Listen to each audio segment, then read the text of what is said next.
Okay. This is take 3. Let's hope that this works now, that it's actually going to be better.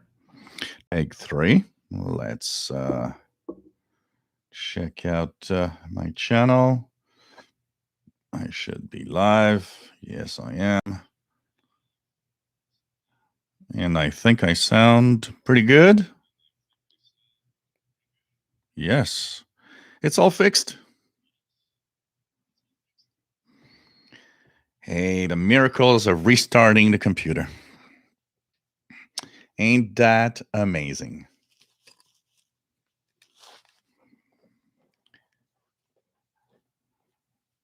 I sound like the IT crowd. Just restarting the PC and everything is all right again. So now we are okay. And there was definitely something bizarre because when I clicked the shutdown button, the computer took, this is a really fast computer. When I click the shutdown button,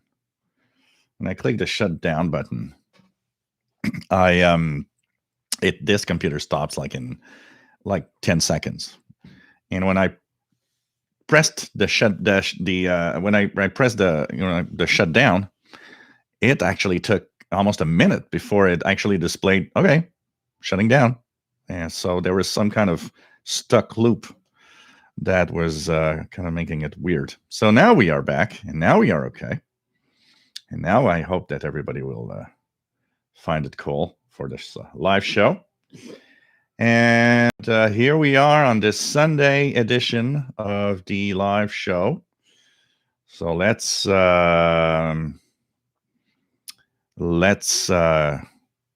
check out and let's talk a little bit about why we are on Sunday. So first of all, this is the Shortwave show. We are live from Montreal, Quebec, Canada. We are usually live twice a week on Wednesdays at 7 p.m. Eastern, 0 hours Universal Time, which is Thursday for a lot of people. We are Saturday at 3 p.m. Eastern, 20 hours UTC. And so we are, of course, here to talk about radio. My name is Gilles, and we are, of course, live from Montreal, Quebec, Canada. So this is take 3 of the stream because the 2 first didn't work. Actually, it was weird because I tried Audacity and I recorded a phrase to see if Audacity would stutter. The the recording in Audacity was perfect, no problems. It was really, really just with the stream, the way the encoding was going on, something was not right. So anyways, I'm glad everything's fixed, as this is always kind of a situation, you have people waiting and you got to figure out what is happening.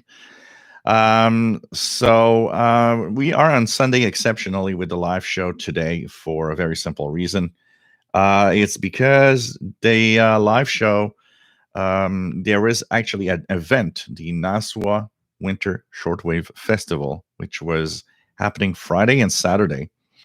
And it definitely was really, really cool event. And so I decided for 2 things. I decided to, first of all, of course, I wanted to participate. And since Saturday, there was some lectures. And actually, for my personal liking of what I wanted to see, the Saturday sessions were actually more interesting to me than the ones on Friday, even though they were all interesting to see. So in order for me to participate, well, I decided to put the show on Sunday. And also a lot of you actually a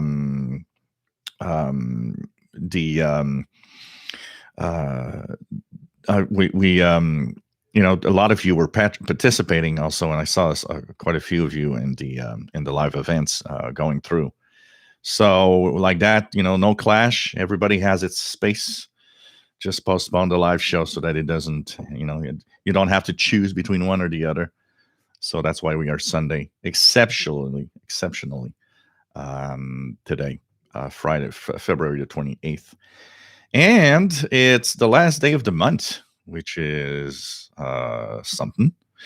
And just to tell you, Sheldon, my utility column should be sent to you tomorrow on March 1st.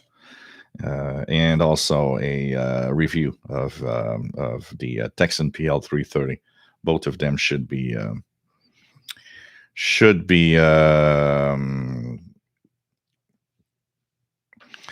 so both of them should be ready tomorrow. So no worries. They're pretty much I'd say they're 80% done, both of them. And so there's not a lot to add. The only question I'll have will be for the format, because I copied a PDF, and it kind of integrated into the Word, and so the format, I'm not sure you're going to be okay. So that could be a problem. We'll see. Yes, Eric Cottrell, you need to do a column. Now that you're retired, I understand that you have even less time, because usually retired people have less time on their hands than they do when they work. But yes, you should absolutely do a column, Eric. It would be really great. And like what we told you yesterday in the hospitality suite, you don't have to go and look back at anything. Do it as you feel is right. That's the best thing, because it gives you the kind of it gives the feel to that column of your personal feel, which is what really is nice. Yes, I also got and received, for those that want to see it, I have received the QSL card of Voice of Pancho Villa also. So it's curious how the folks at Pancho Villa know everything and send us these cards. Incredible. So that is a great weekend that we had with the Shortwave Fest. It was really, really nice. I hope to be there next year in person and probably do a live show from there. So in 2022, I think that's going to be really, really cool. So there's a beautiful chat room for those that want to join in. It's a lot of fun, and it's a lot of fun to have all of you here. It's great people that just are here to help out and have fun with the show. And there's also a Facebook group. When this is over, well, you can head on to the Facebook group and check that out. Matt was saying a little earlier that there is a Pirate Mix Radio International on 12081. I will actually tune it here. It's going to be even easier for me to do it here. So if I want to check out, so 12081 upper sideband. I'm not getting anything here, but apparently there is a pirate. So no, I don't think he's going to have to strap me on the roof. I don't think I'll have to do that. So anyways, sorry guys. So this is, anyways, it was a fun weekend. Really a lot of interesting people also to talk about. Sheldon and Mickey Delmage were great in helping out in the hospitality suite, which was really cool to see everybody there. And there was, of course, a lot of nice sessions, very emotional in memoriam for DXers and radio personalities that passed away in the last year. You could feel the emotion in the air. It was something, and so really cool. I think that for next year they will have to do some hybrid event. I think this is something that has to be done now because of the amount of people participating that I actually mentioned that they just can't go, or they don't, they won't be able to attend for whatever reason. Some are far away, some might not have the money to do such a trip.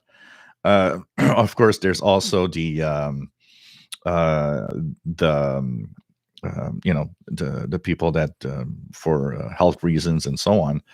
So that is a great idea to, I think, keep an online event that would actually make it, kind of more of an international. Also, we saw people from all over the world. There were people from Australia and Japan and Hawaii and all over the U.S. And from Europe and the U.K. It was definitely cool to see that now people from all over the world were able to participate in the virtual event. So it's definitely was a lot of fun, and it was a really, really cool event, even though virtual. So next year, hopefully, it's going to be like a mix. I would guess, and let's hope that 2022 is going to be better, and we can meet in person and include a virtual side to whoever will be um, you know whoever will be on the virtual side, and have everyone around the world participate at the same time. I think it's cool. And COVID has been rough on a lot of people and rough on a lot of things or that are happening, a lot of events. But they also, I think it's also showing us the power of, live and of online virtual events. And it's showing us new things that we could do in order to have everybody participating. So really cool. I got a great weekend, and man, that passed real fast. Actually, somebody mentioned that yesterday, and the time just flew, and was a lot of fun. Okay, Matt, MDK2, nice to have you here from Denver, Colorado. It was nice to see you at the Winterfest yesterday.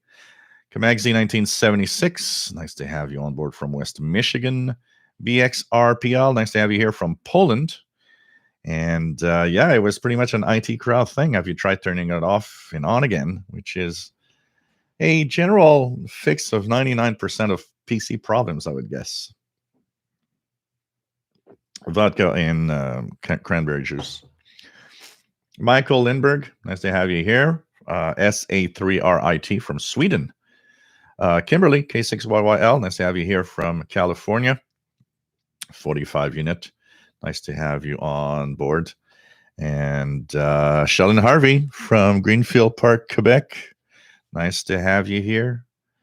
And yes, you did a great job at the hospitality room, and glad to have been able to lend a hand when I could. And of course, Miki Dalmich did a wonderful job also. And it was cool for me to be able to stream from WBCQ the voice of Pancho Villa on the hospitality suite yesterday. That was really cool. And it was nice that I could have a stream going for that. Bobby Burgess, nice to have you here from Morgan City, Louisiana, USA. Tom DXer, nice to have you on board, my friend. Pete Goodfield, nice to have you here from the UK. So I don't think we will need a fourth stream, Trimbali, Mr. Bale, from the northwest area of the United States. Rob, nice to have you here from Phoenix, Arizona. Scott Cranston, nice to have you on board. Eric Cottrell, bonjour, hi, nice to have you on board. No problem if you have to leave early. There are other things in life. I say it all the time. There's other things in life than having to watch my stream also. Human721, nice to have you on board. One amigo, EA3014 SWL. Nice to have you here from Barcelona, Spain. Chas Dank, nice to have you on board from Louisville, Kentucky. 64 Fahrenheit. It is beautiful today.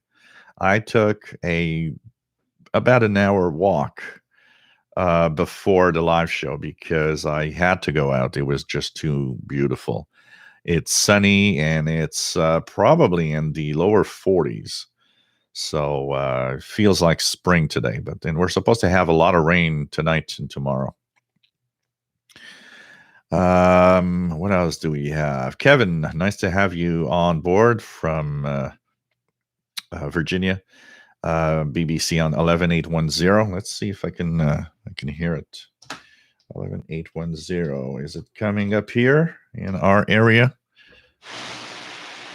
Doesn't seem to be. I'll do it here on the Texan. Yeah, nothing. It was a little earlier, possibly. Nothing here. Something is interesting. Let me check out this. Oh, now I just understand why I'm not receiving it on that one, but that one should, and I'm not. So nothing up here in Montreal, it seems. What else do we have? Kevin Wood, nice to have you here. Chambali, Mr. Bale says last night in the USA was this 160 meter CQ contest. Cool. Donald Hosmer, nice to have you on board from Michigan. W8SWL, another participant of the Shortwave Festival. It was nice to have yesterday. Brian Penny, nice to have you on board from Cape Cod, Massachusetts. Jeff King, good afternoon. Nice to have you on board from Jacksonville, Florida. Donald Hosmer got his EQSL from last night's Voice of Pancho Villa broadcast on 4060. Cool. And I should send an email to Pancho Villa to say if I could maybe do a video with his show that I've recorded off of the stream. Mr. Bales RF. Okay. Robert Cross, nice to have you here. David C. Stearns says, glad I attended the Shortwave Winterfest for a time attendee, learned a lot and enjoyed the presentations. Yep, was definitely cool. Definitely cool. Eric Cottrell received a QSL card and I did not even request one. Yeah, same here. Kind of interesting, eh? Kind of a weird thing. I really wonder. Eric Cottrell says, hopefully Sheldon does not have this trash gel on the roof. So yeah, no, I should be in the car next year. Northern Dawn, nice to have you here. Says he had Radio Thailand on earlier. Cool. Sergeant Rock, congrats to Sheldon, yourself, for great work during the past 2 days running the 2 Zoom venues and meeting all. Get some sleep. Pancho lives. Yes, absolutely. I gotta say, I'm a little tired. I'm a little tired today. I mean the hospitality room ended at 1 a.m. on Saturday morning, and it ended at 2 a.m., almost 2 a.m., like 1:30 a.m., something like that, 1:30 a.m., if not 2 a.m. Last night, today. And so I'm kind of a little tired. I got to say, I overdosed a little bit on the vodka and cranberry juice last night while watching everything and participating and seeing what everybody had to say. So that doesn't help probably also at the same time.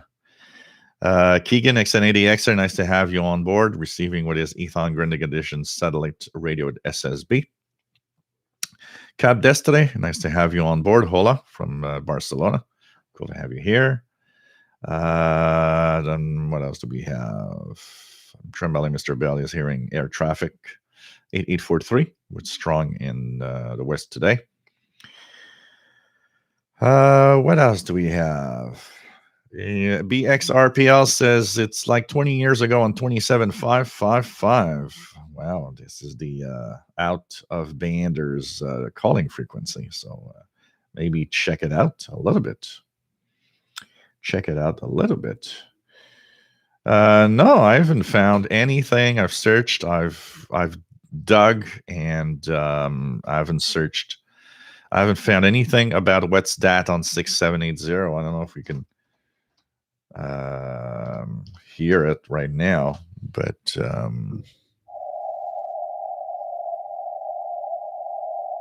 I'm hearing it. Let me put myself in upper. Now you hear it better. 6, 7. Yep, hearing a slight peep right now. Very weak.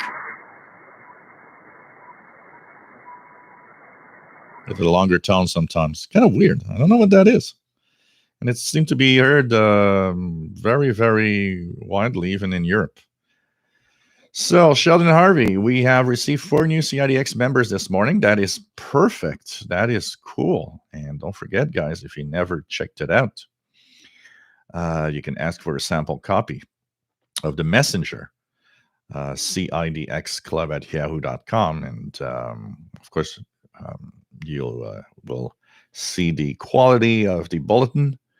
And I think it's going to be, it's nice. You can become a member, have this electronic publication in your email once a month. It's a really cool publication that deals with every aspect of radio. And it's not because it's from the Canadian International DX Club that it's Canadian. It's really deals with everything from everywhere. Everybody around the world will find something interesting in there.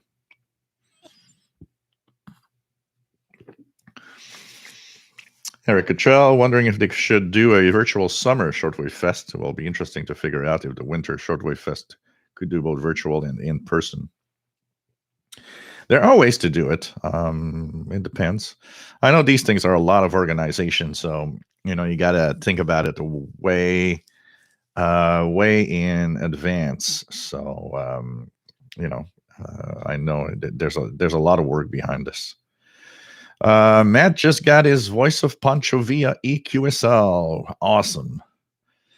Matt says, I think a summer fest is a good idea, or perhaps CIDX could do something virtually since they have a summer event. We have our summer barbecue.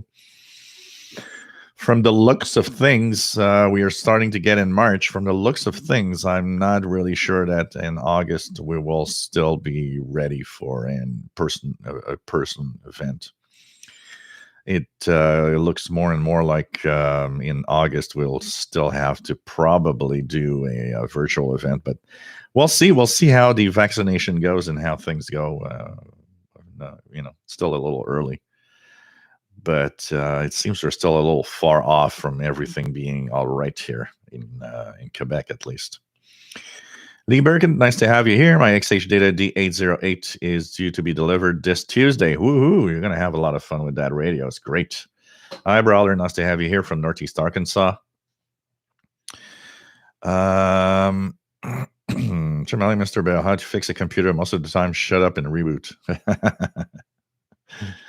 Michael Thompson, hey. Nice to have you here. Eric Cottrell, I love the IT crowd, especially the one about Jen and the internet. Oh yeah, that one's great. She she does that presentation. Yeah, there are IT crowd overall. I think every episode is amazing. If you guys have Netflix, check that out. It's really a great series. Dennis Margetzi, nice to have you here, Dennis. David Williams, nice to have you here. Carlos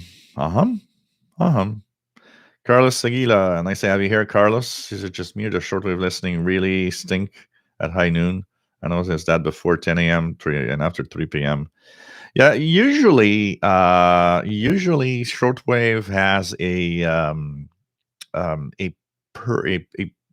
moment in the day that is really quiet, especially when you have the longer days of summer. In the midday around noon for a couple of hours before and after noon, local noon, it usually is not very good. A lot of the frequencies are like the ionosphere has a lot of absorption going on, so a lot of the signals don't propagate very well up to us. Usually, that observation is valid pretty much. It's less apparent in the wintertime. So, for example, 1 p.m. Eastern here in Montreal in December or January, you get some signals because you get some European signals from 31, 25 meter band. But in the summertime, it's pretty much a dead moment where you have local stations. You'll hear some stuff from like the big broadcasters from the U.S. Will be there, but not necessarily a lot of European or other stations will come in.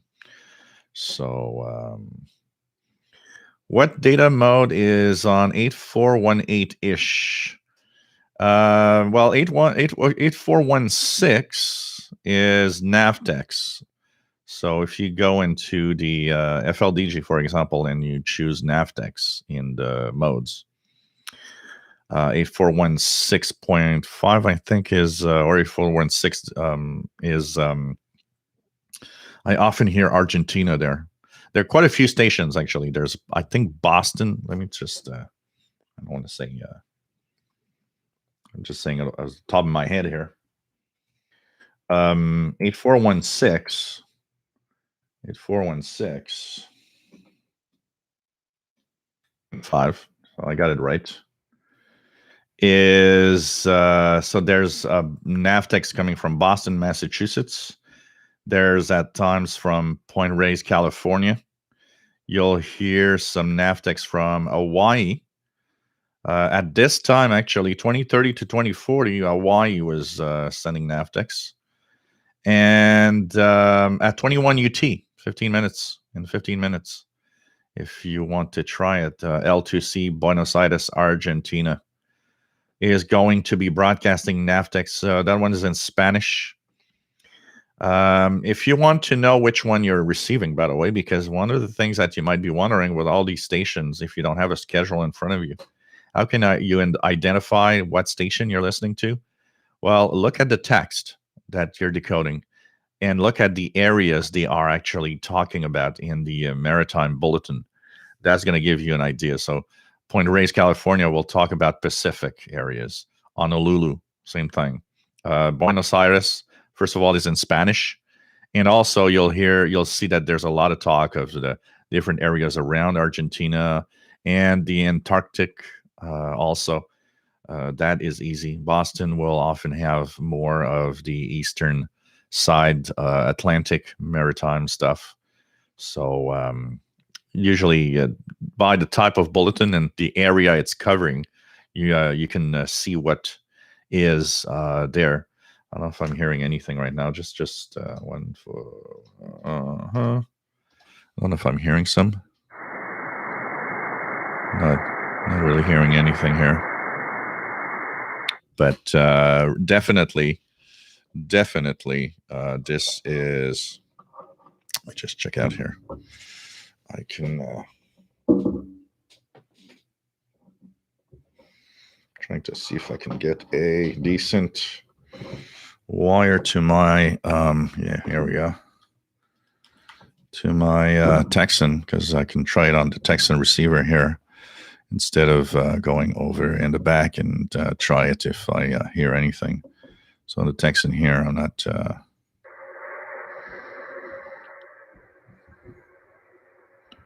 Not hearing anything right now. I think there's no from the schedules I have here on the IBI space. There's no broadcast right now. There was one from 2030, 2040. And the next one is from Argentina at 21 UT. But those schedules, you got to take them with don't take them too seriously. I've heard Argentina. I've heard L2C Argentina at times when it's not even on the schedules. So kind of interesting. What house do we have? David Williamson, where's Mr. Paul? He was outside in the back. He was actually on the balcony of the neighbor downstairs. He's looking at the snow and wondering when will he be able to actually go around and go everywhere like he does in the summer. Kev Michael, Radio Australia Sydney NSW on 87.8 megahertz is being heard in Hawaii. Wow. Hi, Mapper. Nice to have you here from Moscow, Russia. Pretty cool. Eric Cottrell, better rain than... Yeah, well, in the winter, I rather have snow than rain. But when we get into March or April, it's definitely, it's there's a feel today. There was a feel of spring, and that feels good. Having sunshine and a little warmer weather. We had a lot of cold temperatures in the last few weeks, and a lot of snow on the ground actually. Mark Cope, WA5153SWL in Dallas, Texas. Nice to have you here. Caveman, hello there, my friend. And what else do we have? Killing 110. Nice to have a Kill King, not killing. Kill King 110. Nice to have you here. What else do we have? Stephen Hayes, nice to have you here from London. G0STE, amateur call sign. Pretty cool. Keegan last night heard WWVH on 15 megahertz after 7 p.m. 01 UTC. Cool.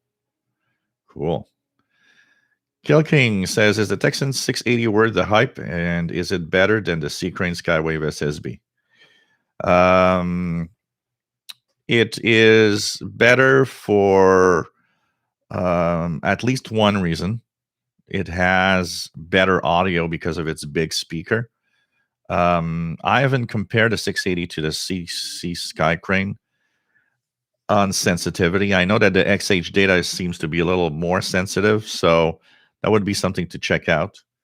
But I would say that if you have a Seacrane Skywave SSB, let's just say that what you'll have more on the Texan 680 will be the better sound, which is definitely better, and no soft mute when you tune, which can be annoying on the Seacrane. But apart from that, you're getting pretty much the same radio, except the Seacrane might have NOAA weather. But personally, if I had to purchase between a Texan 680 and a Seacrane Skywave, I'd go to the Texan 680. I would prefer that because of the better audio quality. That definitely would be for me a better choice, and it's less expensive. Handy Careless, nice to have you here from the UK. What else do we have? Canvas Today. Well, it happens sometimes that this show is live on the shortwave bands, but it's not every time. Right now, I don't think it is. Matt says, you showed a beer you said came from an earlier Winterfest on the Zoom screen. It was too small to see what it was. Would you mind showing it again? Yes, it's the... I'm just going to show it here.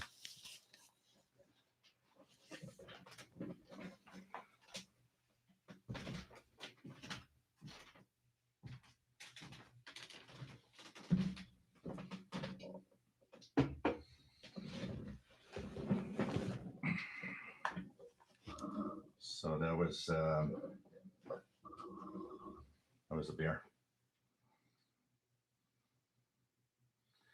A Yuengling traditional lager.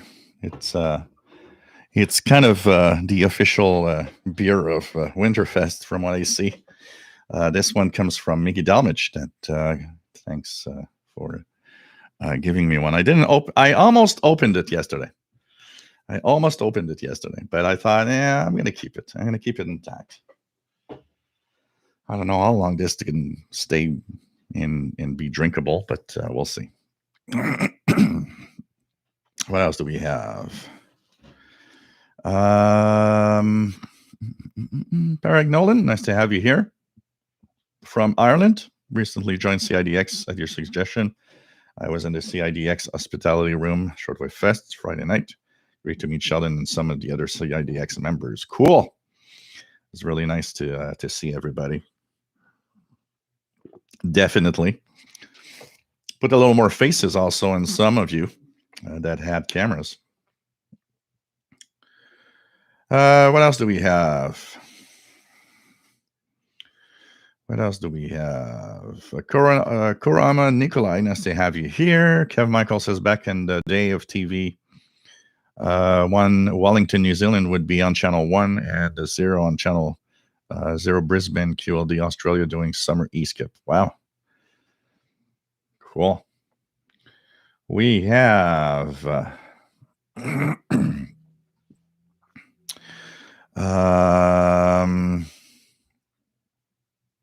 Black Hulu. Nice to have you here. And it's pretty cool to have all of you here. Estrella Garcia, nice to have you on board. What else do we have? Kevin is still getting the BBC on 11.8.10. Interesting. I usually receive similar to your QTH. Yeah. 11.8.10 here usually makes it better as we'll go into May and April. I will have better reception in May. In as we like end of March, April, and May, I'll have better reception. 11.8.10 here, and propagation might be a little harsh today because we are possibly being hit by a solar wind stream, so that could be affecting the propagation. What else do we have?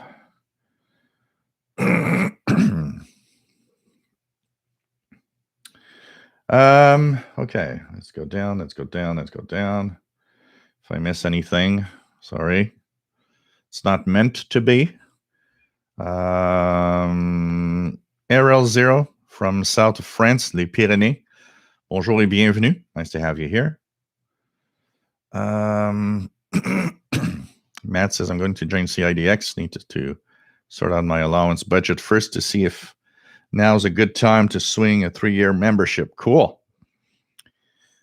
Sheldon says, Gilles just checked against the registration list for Winterfest. We had 123 different people check into the hospitality suite Zoom room over the weekend.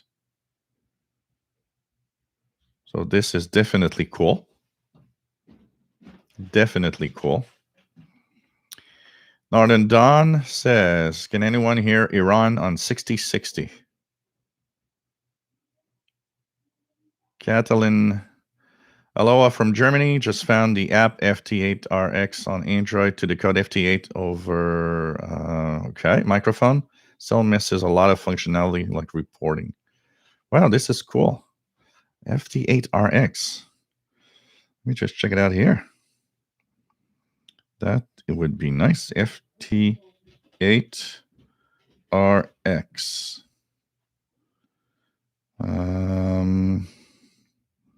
Oops. That FXRX.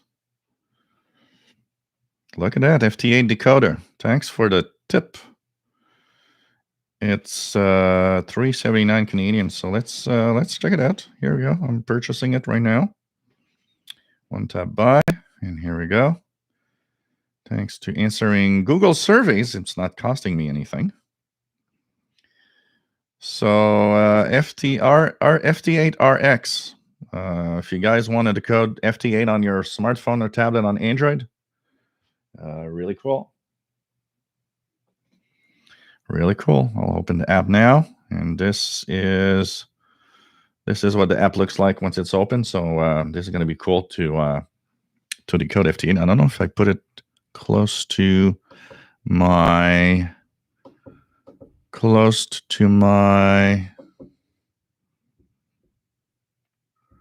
text and receiver here. I'm curious to see if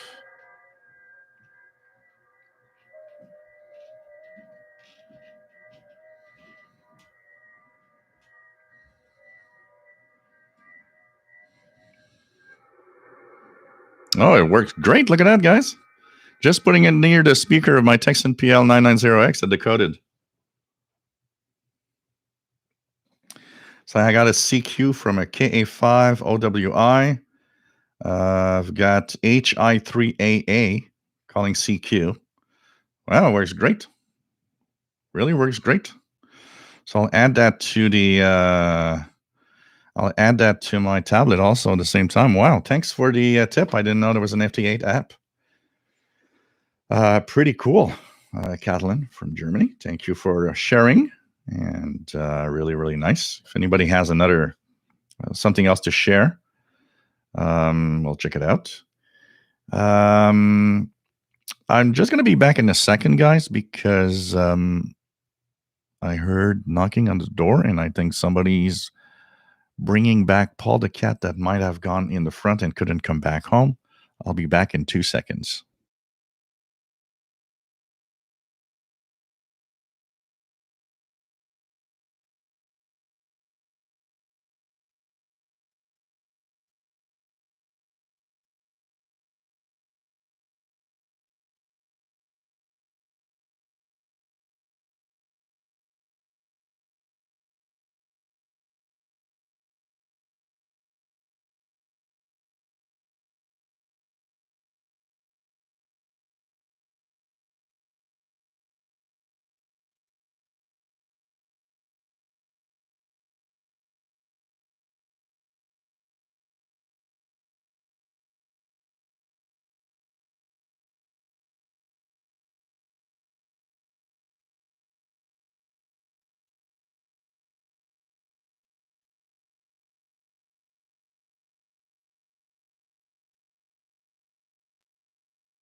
So it was indeed Paul the cat that couldn't get back.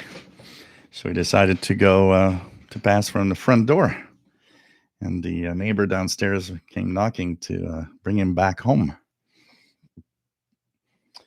Bob T, nice to have you here from Northeast Ohio. Shortwave Fest on Zoom was pretty neat. Free radio session was really interesting. Very well done website. Absolutely, it was really cool. Kevin Michael's getting CBU 730 kilohertz from Vancouver, BC. Wow, cool. What else do we have? What a frequency for what? Canvas.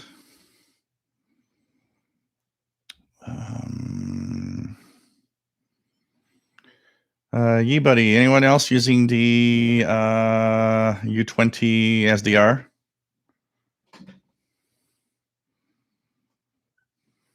A lot of people are using the U20 SDR.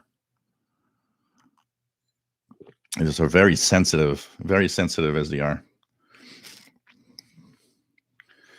Carlos says, thanks, Jill. No wonder 22 degrees, nearly Tropic of Cancer. The sun is at zenith here. Yeah. That is pretty much the time when it's dead around noon because of the absorption in the ionosphere. Gerardo Rincon, nice to have you here. Gerardo from Michigan. Matt, 12081 upper sideband is now clear. The export. Anyone know a good app for a good iPhone app for RTTY, I would guess? Since I'm not using any Apple devices anymore, I'm a little out of the iOS apps for radio. But there's probably a lot of them, that's for sure. The way I would search it is just type RTTY or type, amateur radio, and you'll see there's a lot of apps going to pop up.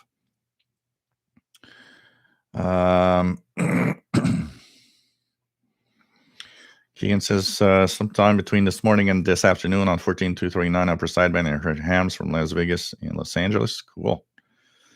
Kev Michael says here before sun up, 49, 41 bands are good with China, Japan, Korea. 7215 is Japan, 7225 was 7225. Wow. Karama Nikolai says on the Texan PL368, have you noticed any difference in performance on FM between holding the radio in hand and putting it on the table? There definitely could be. I haven't tested it technically like that. But remember that all portable receivers do have, I don't think of any portable that I have that doesn't have at least some enhanced reception when you're holding it versus leaving it on a table. It's not just a PL368 thing. It's a general portable receiver thing, especially when just used with the telescopic antenna. Trimbelli, Mr. Bell. Well, it's 8416.5. It's Navtex. It's really Navtex. That's the Navtex frequency. Luis, I'm delighted with the XH Data D328, much smaller and simpler than the D808, but delicious to work and listen. Probably the best value for the money I've come through in the last couple of years. Joe Gomez, nice to have you on board from San Diego, California. Michael Thompson, sad face with still winter here. Yeah, but soon. Human 721, my R9700DX arrived Thursday, and it's in my house, not opened yet. Got to open it. Got to tune that thing. What else do we have? Anyone getting a broadcast on 12072? There could be 12075. If I go here, 12070.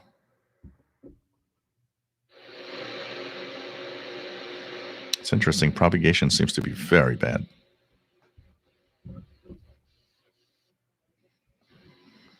I believe 12075 was Voice of America, possibly.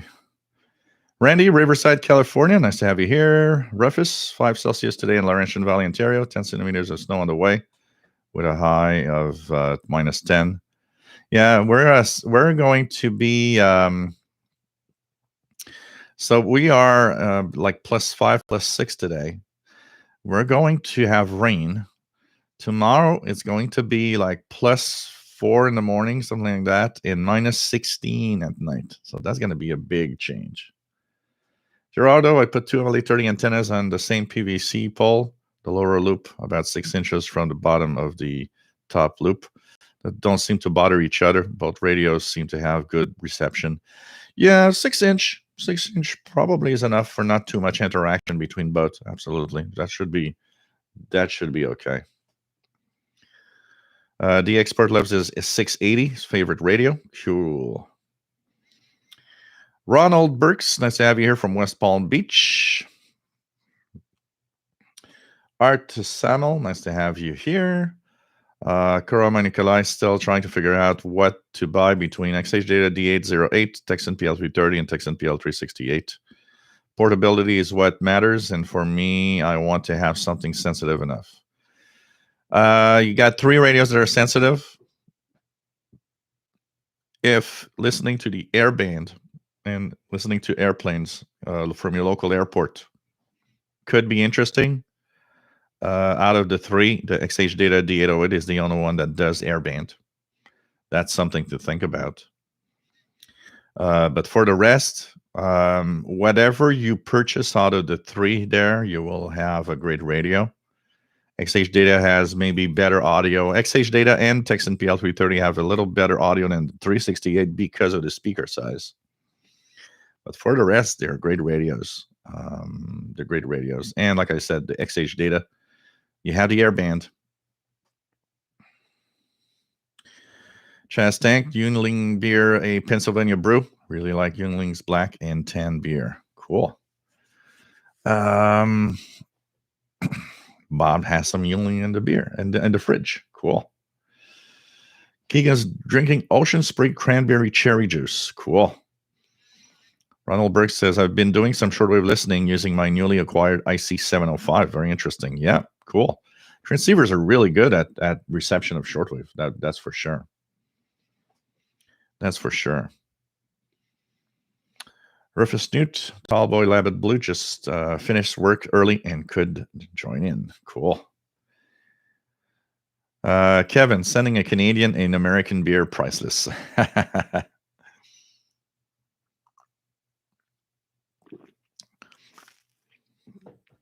Kev Michael, There's there's a couple of portables um, that have VHF range on them, but from experience, they're not really that great, honestly.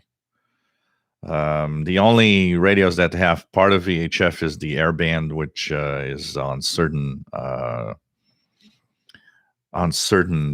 portables. Chest Tank Younglings Hershey Chocolate Brew is also good. I taste that. That must be an interesting taste. Northern Dawn getting possibly getting Voice of Vietnam on 7220. I think that one's for Europe. Kev Michael is using a Sangean 909X for shortwave AM. The X. Cool. What else do we have? Belly, Mr. Bell. Yeah, that decoded super easy. It's really nice. I love it. What else do we have? FT8RX is the name of the app. It's not free. It was $369 Canadian, so you guys probably paying $299 US, something like that, I would guess.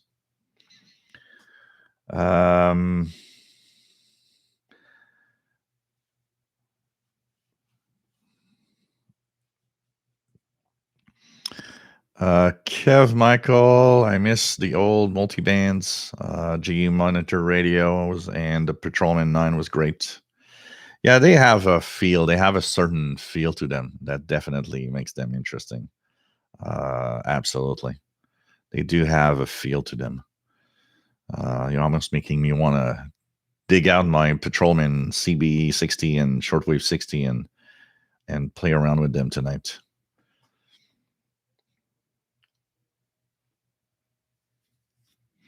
The export says, now we need an iOS app for FT8. Ivan, nice to have you on board. Hi, Cholakov. And gold bracelets made of snow.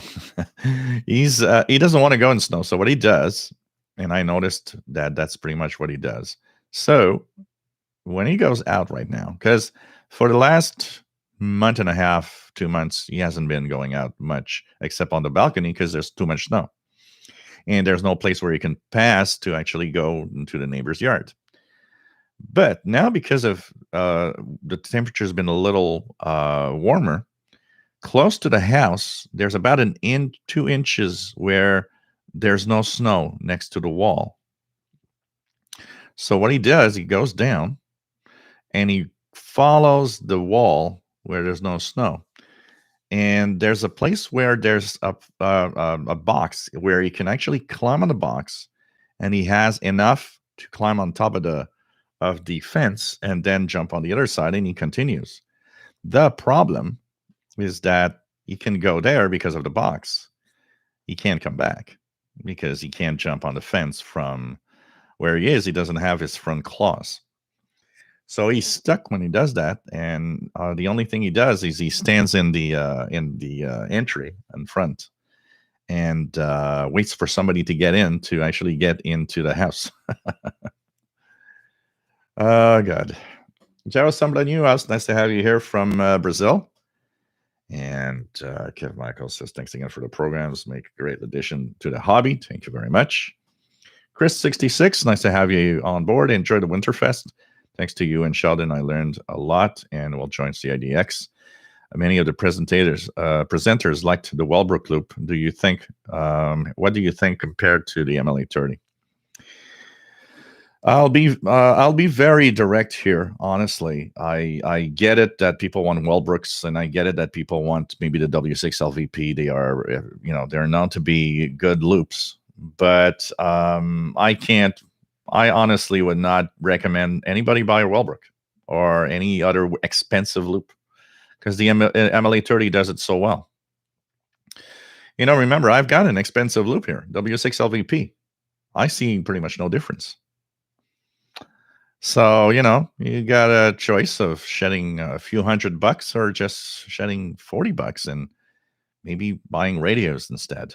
You know, I don't go into the debate too much because it's a sensitive one, and for a lot of guys out there that have those Wellbrooks and everything, it becomes a sensitive issue, and a lot get mad at the fact that I would recommend an MLA30 Chinese antenna or something like that. That said, if you have one, it works great. My W6LVP loop works great, but it's 10 times the price of an MLA30. So in Canadian dollars, pretty much. So I would have had 10 MLA30s to put everywhere I want for the price of that W6LVP. So that's my take. And think about the fact that, if you buy an MLA30, it's $40-ish. You're not losing a lot of money, honestly. Matt, WRMI has Radio Prague on 15770. Yep, that's the time. Usually they have English. They have English at 21. So let's try that here. And they have French at 21:30. Yep, look at that. That's great. A great signal from WRMI 15770. Definitely a very, very good signal up here in Montreal. And I think Sunday is their music show. That's why there's a lot of music.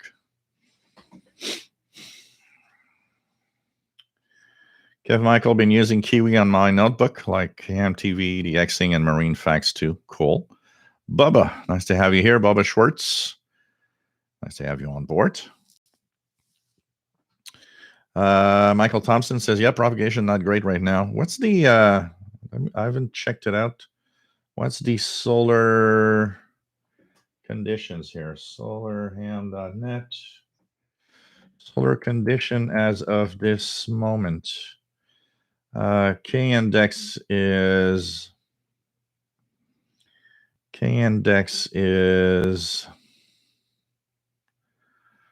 at 2 right now, which isn't too bad, but it's not 0. We see an effect easily on the K-index. I noticed that even when it reaches only 2 or 3, it might still be in the quiet zone. It already has an effect on propagation because there's a fast solar wind stream that's supposed to hit today. So conditions might be a little iffy for today and tomorrow. Ivan, my QSDR broke a connection trying to solder it tonight, but they did not make it easy. I may have to order a new Kiwi unit. Yeah, these things are just so small now. So small. Pretty crazy. AIT guy, nice to have you here. Says great radio voice. Nice to have you on board from Los Angeles, California. Joseph, yeah, everybody tells me I really got a radio voice and nice deep voice. Rodrigo Galter, nice to have you here. Connected in Brazil and listening to Shortwave on his Texan PL660 receiver with the armored loop antenna of DX Club do Brasil. Cool. Are the clubs in Brazil active, very active in general? Just out of curiosity, Rodrigo, it's something that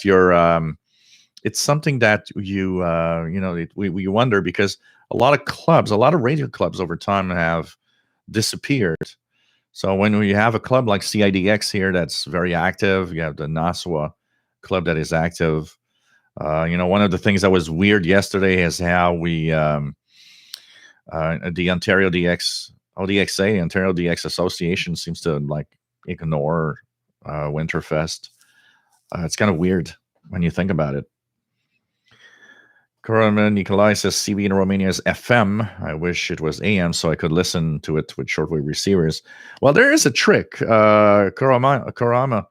You can still, even though it's not perfect, you can still listen to the FM on the on your shortwave receiver. But you have to off tune a little bit. So if a frequency is, say 27,205, well, tune 27,203 to just off tune a little bit. You'll be able to hear and understand the voice. That I used as a trick for a long time before I had receivers that actually got the FM mode on it. Ralph Bender, nice to have you on board from Germany. And D05RBB, aka DL0103SWL. The Vaults, nice to have you here. Kill King says, should I get better reception if I set up my C Cranes SSB away from major buildings and power infrastructure? Absolutely. One of the biggest problems, because it comes down when you have a radio like a C Crane, it comes down to a very simple thing. Pretty much all of the receivers today are pretty sensitive and pretty good. The problem is noise. And you might find that if you go out and take a walk in a park away from buildings and from homes, you'll see that the radio is going to suddenly come alive and be quite interesting and quite amazing. Dmitry Larinovich, nice to have you here. Bob T says, what is your final verdict on the Texan 990X versus 330? It's tough to compare two radios like that are at such a different price point. The 990X is definitely a better radio in several ways. It is the 330, and I'll make a video this week showing this. The 330, even when calibrated, has a difference between upper and lower sideband. It's not 0 beat. And I've asked somebody that has the newer version 3305, and he says that he sees a difference too. So it seems that it's not calibrated 100% upper lower sideband, which is not a problem in the 990X or 990. When you calibrate, both upper and lower sideband are perfect. It's overall easier to tune because there's no muting, soft muting. So things like that, the much better audio quality, things like that make the 990X in a world a little different. It's a different world, honestly, because it like I want to say all the time, it has tuning features that are closer to a desktop receiver because of the way that it was built. Once again, I'm not, I can't push the people to buy that necessarily, because whatever you have, an XH Data and a Texan PL330, or they're all great. It won't, the 990. I'll repeat it. The 990 will not bring you signals that you don't hear on the others. It just does it a little better. It has better sound that helps in receiving and listening to programs and signals from time to time. This is from Korean's latest album, Sabor. So Radio Prague, for those that want to listen, 15770 via WRMI, coming with very strong signals here. So, there are reasons why it's more expensive. And add to the fact that in my personal usage, I've actually been enjoying using it as a Bluetooth speaker for my smartphone. But there are different radios, and I do like the 990 better. I told everybody, because somebody asked, they said, well, if you had to buy one radio and only one, what would you buy now? I'd buy a Texan 990. Because of its tuning qualities and of its sound quality and all, I'd take a Texan PL990X. That would be my only radio. I would, if I have only that choice, that's the one I want, because it's a great radio. But it's not worth it to necessarily move on from any other radio to that radio, especially on a Texan PL 880. If you have an 880, the Bluetooth is the only thing you're adding. There's no reason to move on. Absolutely no reason. And if you're buying one and you want a good one and find a 990 expensive, once again, I tell everybody, get the 880. You're saving money and you're getting a great radio. James Johnson, nice to have you on board from sunny Florida, W8 and 4493 SWL. Pretty cool. Karama says, thank you very much, Jill, for answering the questions. Hey, we're here for that. We are here for that. Bubba says, don't forget to smoke me from Schwartz in Montreal. Oh, man, yeah. I haven't been there in ages.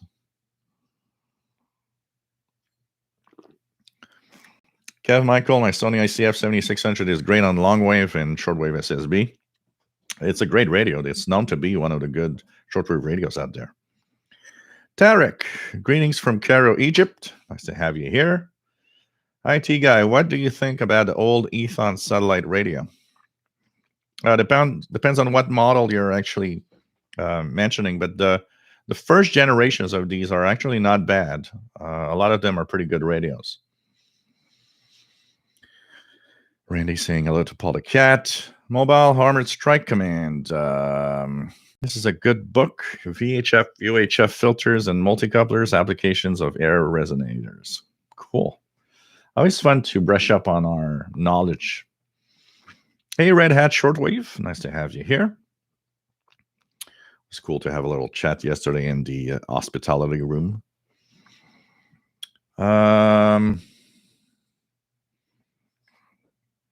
Errol says, I start to follow the stream as I'm away from the computer in order to avoid noise. I'm listening to long wave on the Roberts R9993. Romania is weak this evening. Mickey Dalmich has a K index of 5 over there. So, yep.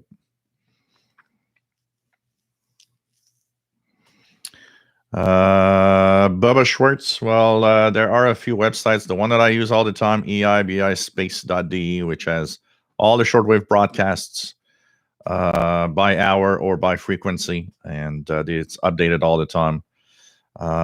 Today, books are of pretty much no use in shortwave schedules because books actually today, the books actually outdate too much, and frequencies change so often on shortwave. The internet is a great place. So eibispace.de is my favorite. There are people that use shortwave.info.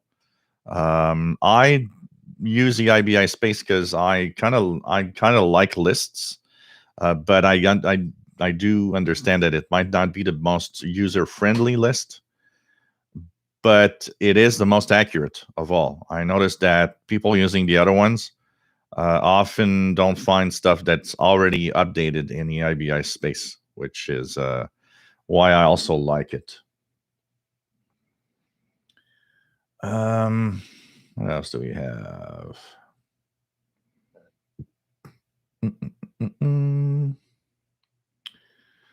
What else do we have? Michael Thompson been liking his ULoop / MLA30 Plus hybrid. Cool. As long as it works, that's the important thing. MLA30 Plus is a great loop, absolutely. SoCalf, nice to have you here from San Diego.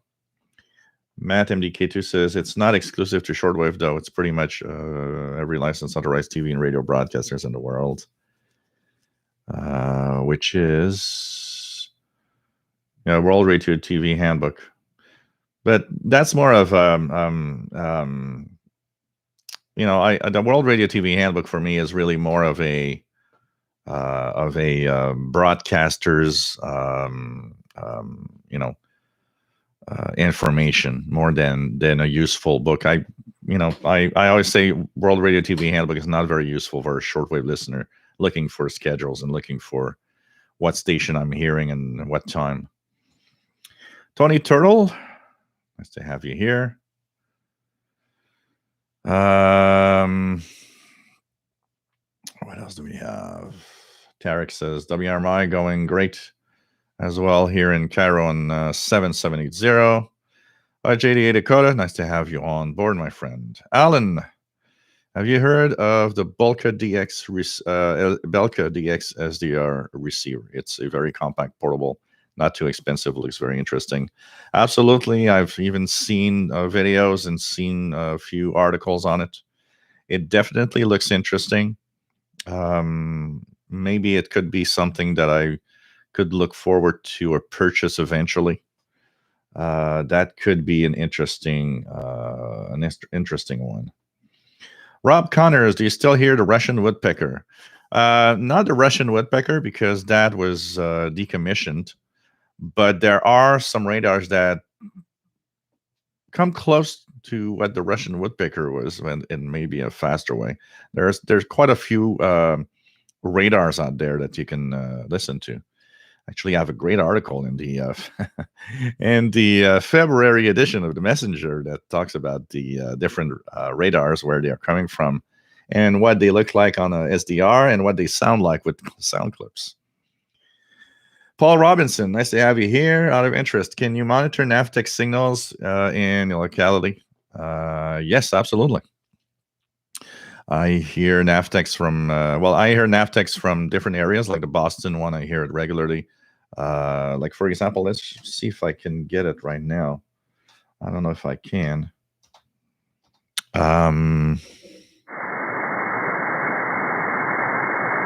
Not hearing it right now, but I hear Argentina. I've heard NAVTEX also all the way down to 518 kilohertz, just using a portable radio and decoding the marine information in there. Jim in Rhode Island, nice to have you on board. Jim Belly, Mr. Bell, another hand in the neighborhood, decided to talk on 40 meters. The airspeed now crippled when he talks. Yeah, probably overloaded. Probably if he's really close to you, overloads the airspeed.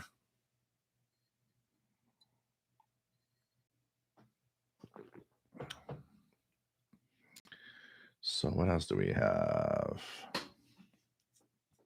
Dmitry Darvinovich says, I have give my Grandig 800 satellite radio to my nephew so he can join the radio hobby. Cool. But you'll have some that sound like the woodpecker, but the woodpecker itself, like defined like in the 80s, doesn't exist anymore. What else do we have? Kevin 15770, all static here in New Jersey. That's interesting. We got a reverse today, Kevin. I don't hear the BBC on 11810. You get it good, and I'm getting 15770 real well, and you're not. Probably skipping over you. We are reversed today. Kind of interesting. What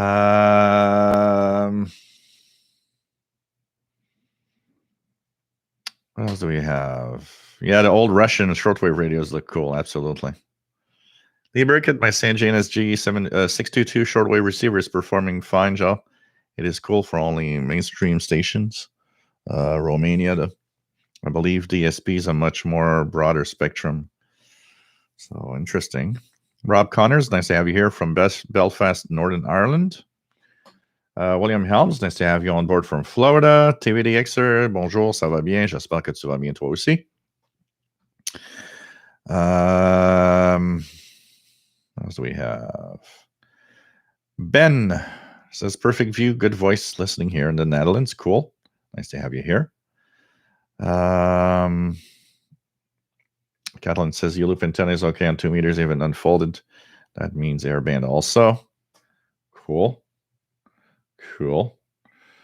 What else do we have? RJD Dakota says, even in a valley where I live, if I go out back to the woods, and I can suddenly pick up all kinds of things. Yep. Absolutely. It's crazy when you move away from noise sources. Bubba says, had a Yaesu FT757 GX for this shortwave radio listening. Great receiver.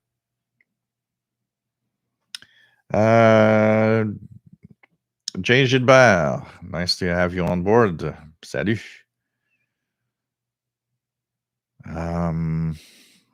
Mobile Armor Strike Command says, this is why PL990X is a better radio. A phase-lock loop or phase-lock loop is a control system that generates an output signal. This phase is related to the phase of an input signal. IT guide, both radios are the same. The PL990X and 990 have no difference except one is meant to be the export version, which is the X. one. The X one is for the export version, but they're the exact same radio inside. Yes, Red Hat Shortwave, absolutely, absolutely.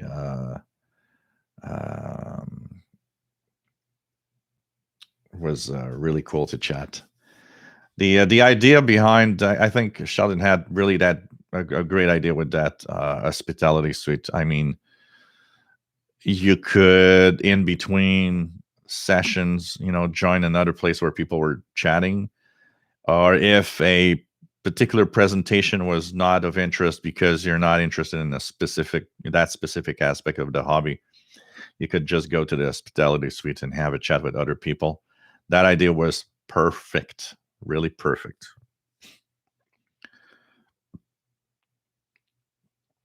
JD Kuroda says, I have my problems with the 880. Its speaker is fine for medium wave, but not shortwave. It makes the audio sound really muddy. Huh, interesting. Even when you play around with the bandwidth filters and make it as wide as possible in shortwave AM mode. Carmen Nikolai says, since Texon PL990X has an SD card, it could have had a recording features such as the Q3. It would have made it a unique shortwave portable. That, I'll say it again and again, they missed out on that, because absolutely, they should have had that SD card reader a recorder, and we could record MP3 files of what we're listening. That radio would have become a killer shortwave portable. It's sad that they didn't do that, honestly. You know what? I'm not using the SD card in there at all. I've actually took the SD card that was in it. I'm using it for other stuff. So,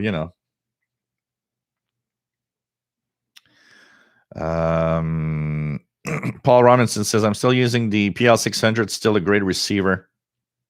Only problem is local noise. Yep, absolutely.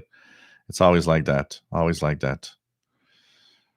So the schedule website, just to let you know.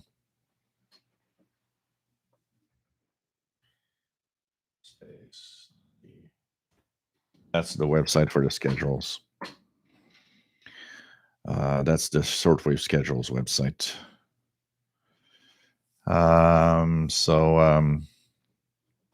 But they're same internal radio at for the 990 990X.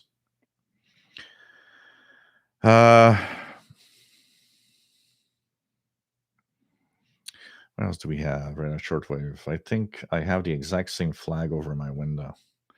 Oh, the one in the back here. Yeah, I find it sad that the screen is there. That flag should have I should have a way of maybe displaying it. Or what I was thinking of, because I still need to fix that side and have some working side there for maybe, I could have a little bit radio stuff there. I was thinking actually of doing one thing in here. So I've got on this 50-inch screen the SDR Player SPDX. One idea that came to mind was on the other side, where I used to do a lot of live shows, there's a smaller screen, which is a Sony 32-inch. I thought that maybe I could dedicate one of my old PCs on that side and run the AirSpy HF Plus on it, which would be nice. And I could do shows from this side or that side. And because there's a lot of space on the wall that side, I would be able to take that flag and put it on that wall. And when I do some stuff from that side, pirate flag would be visible, because now it's unfortunately behind the screen. What else do we have? Yeah, Bubba, I like the PL990X. I love this radio. Absolutely. It's my favorite go-to radio right now, for sure. Matt says, anyone wanting to make the EIBI list a more user-friendly can download the CSV file version of it and apply some filters. You can sort it all the way you can that way. Absolutely. Because I like the list, but I understand that for a lot of people, it's kind of, you just look at it and you're like, what's the gibberish of all this? What does it mean? And I understand that could be a hard list to take advantage of and really understand. RJD Dakota says, for some reason, I like the smaller XH Data D808 because speaker is less muddy and sounds a little sharper. So, and get better SSB on the 808. Oh, that's interesting. That's interesting. The XH Data D808 is great radio, honestly. And, people that own one have a great radio there, that's for sure.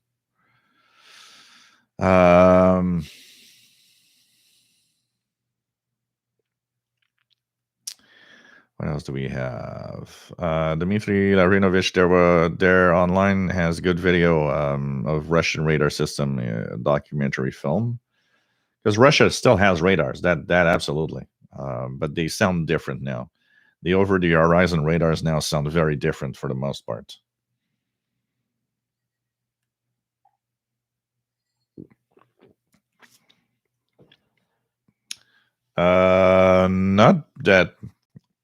Not the original Malachite SDR. I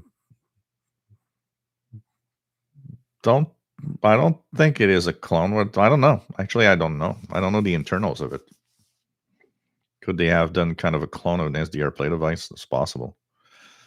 There's a lot of clone stuff, and got to be careful. If you buy an SDR play device, if you buy a AirSpy device, be careful. There's a lot of clones, Chinese knockoffs out there. So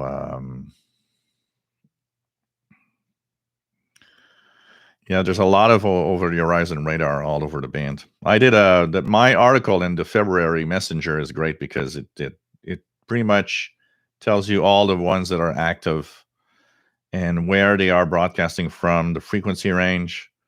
You have a visual of the what it looks like on an SDR, and you have sound clips so that if you wonder where they are from and what it is, well, now you have an idea with that article. There's a few ones from there's one from Iran. There's a couple ones from Iran. There's a couple ones from Russia. There's one in Cyprus. There's some from the East Coast in the United States. So there's quite a few places around the world that have some. There's a couple of ones in the Pacific area also.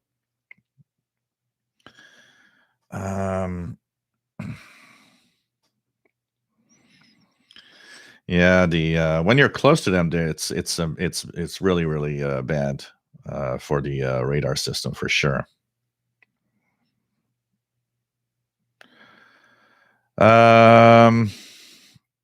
Skywarn team, nice to have you here.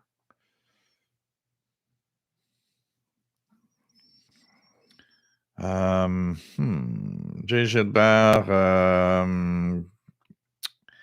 are the MLA 30 plus antennas easy to hook up to Texans? They are.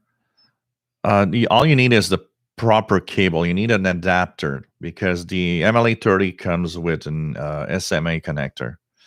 Your Texan receiver has a 3.5 millimeter connector. So you need to have the cable that actually will interface. If you look online, there are some cables, including on eBay, and I think I've even seen one on Amazon. What you need to search for is SMA female to 3.5 millimeter connector. So SMA female to a 3.5 millimeter male connector. And there are some that aren't very, very expensive.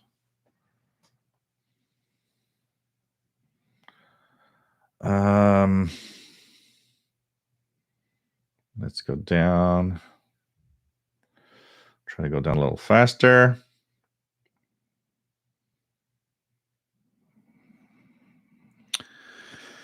I don't know. The one that I have is of Moscow Nights is from a YouTube page that's the guy actually doesn't know where it is from and if anybody has information on it.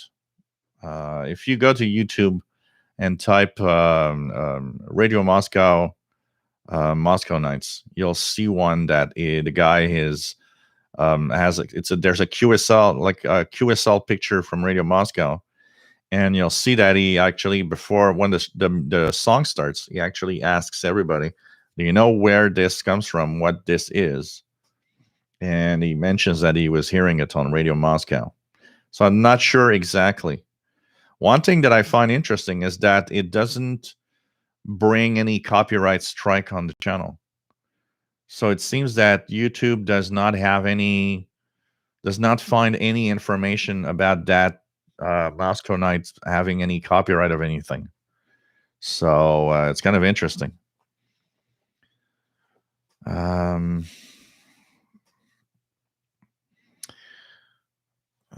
Mobile Armored Strike Command. Fascinating to listen to local railroad yards talking to the engineers and sometimes conductors. Yeah, I used to go to on the scanner when I was really a big scanner fan. I would go to rail yards with the scanners and listen in for afternoons to all the communications that were on the at the place there. It was really nice. I have a friend of mine that actually lives right next to one of the rail yards, and when I go to his place, I always bring the scanner radio because I know that I'll be hearing a lot of stuff because we're just right next to it.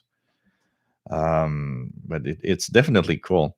By the way, for those that are waiting for a VHF UHF show next Sunday, next week, March the 7th, is going to be VHF UHF live show. First Sunday of every month. Remember, guys, on the other channel, that's coming up next week. And you know what? That could be an interesting subject, talking about railroad communications over the VHF UHF range. Douglas, nice to have you on board. Yep, the problem is fixed. Just restarted the PC. Nice to have you on board from Florida. KC5ZUE. Charmelli, Mr. Bell, 11:30 a.m. KXET was off air due to lack of purchased time slots. So some hams took it over for 160 meter operations. That is weird.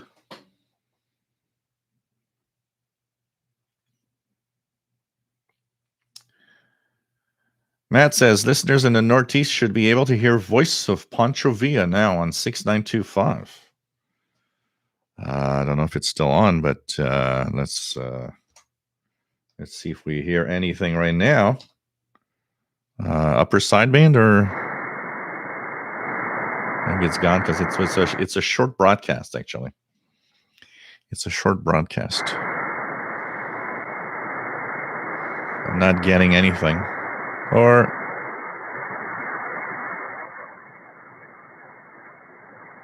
if I'm getting something, it's very weak. Very weak. Scott Belcher. Nice to have you here. Jean. Nice to have you here from Connecticut. KB10. Got a Texan PL660. It's a great radio. C'est un très bon radio. PL660 is a great little portable. It's actually one of the best. It's on top of some of the best right there that are available today. Great little receiver. Vince, salut, bienvenue. J'espère que ça va bien de montagne. Nice to have you on board, my friend. Kathleen says, I still believe that the SD card generates a lot of noise while riding. Maybe that's why they didn't put it, but I think it's more of I don't know. It's more of a money thing. They thought that we would use it as an MP3 player for some reason. James Johnson listened last night to a shortwave broadcast from Australia about the current state of shortwave radio. Quite interesting to hear.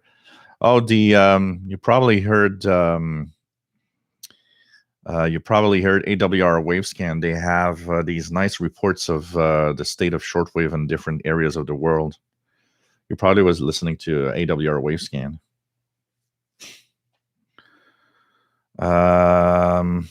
What else do we have?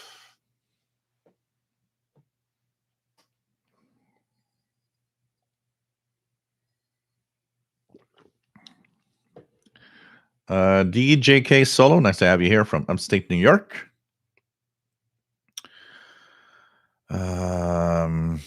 James Johnson couldn't hear the whole show. Cuban radio causing interference to weaker signals. Michael Thompson, while I love the AirSpy HF Plus, I am a SDR play guy, an RSP guy. I like both, but I also am. I prefer my RSPDX. That definitely. But anybody that gets an AirSpy HF Plus for long, medium wave, long wave, short wave, you're getting a great radio. Chris66 recently purchased the 990X, loves it, using a Sony 7600 for 20 years. Cool. Kill King, what's your go-to backup radio? I have so many radios that there's a lot of them that I use, but what are the let's put that question in another aspect. Let's put that question in what is the if you have to choose a radio and choose several of them from time to time, you'll change radio, because I'm not always using the same radio. I like to kind of do a rotation, especially with the good ones. So I will go through different receivers. What are the receivers I'll go back to regularly? Of course, the Texan PL990X now, but XH Data D808 is often one of the most popular ones that I will actually use. Let me just check it out here. I'll go to maybe the Ethon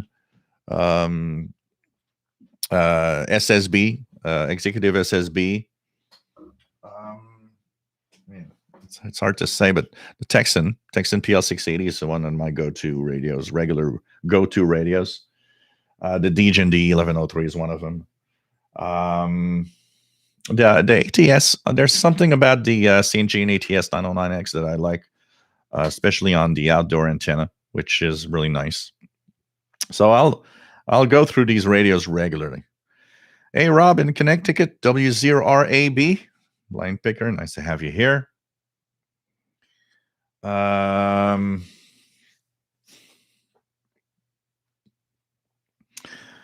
else do we have? So RGA Dakota says on a clear low frequency, it can be good, but if there's a lot of traffic, it really isn't as good as the D808 through a larger speaker.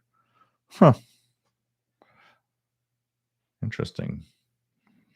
So DJK Solo, nice to have you on board.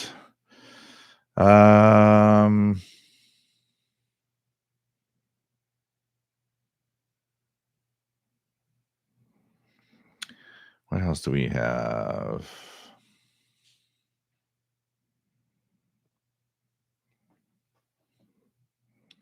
What else do we have? Vendor uses the CSV user list browser for schedules, automatic download for most recent AOKey, EIBI, HFCC, AM scan, FM scan. Works with many SDR software. A lot of useful features. I'm not Chuck. Nice to have you on board. Do you think Chernobyl accident caused the woodpecker to stop? Well, the woodpecker was there were different areas for the woodpecker. So it wasn't just in the Ukraine that there were some antennas for the woodpecker. There were different sites, including on the eastern side of Russia. I think they just moved on to other technologies because they do still use radar. But it's a kind of more of a white noise-ish type radar. It's kind of interesting when you listen to it. I don't think Chernobyl actually stopped the woodpecker, because the woodpecker after Chernobyl was still there. We would hear the woodpecker in 87, 88, 89 until the end of the Soviet Union. Kevin says, I wonder if Aaron Neville was paid for his recording on the 990X. You know, was he, or they just ripped it off and put it there without asking any permission because they thought, nobody will never know. Well, no radio is perfect, RJD Dakota, that's for sure. But yeah, good radio. Retro Man, nice to have you here. Bubba Schwartz ordered Sony headphones from eBay. They were a clone and fell apart in a few months. Yeah, you got to be very careful, because the on eBay there's a lot of fake stuff. So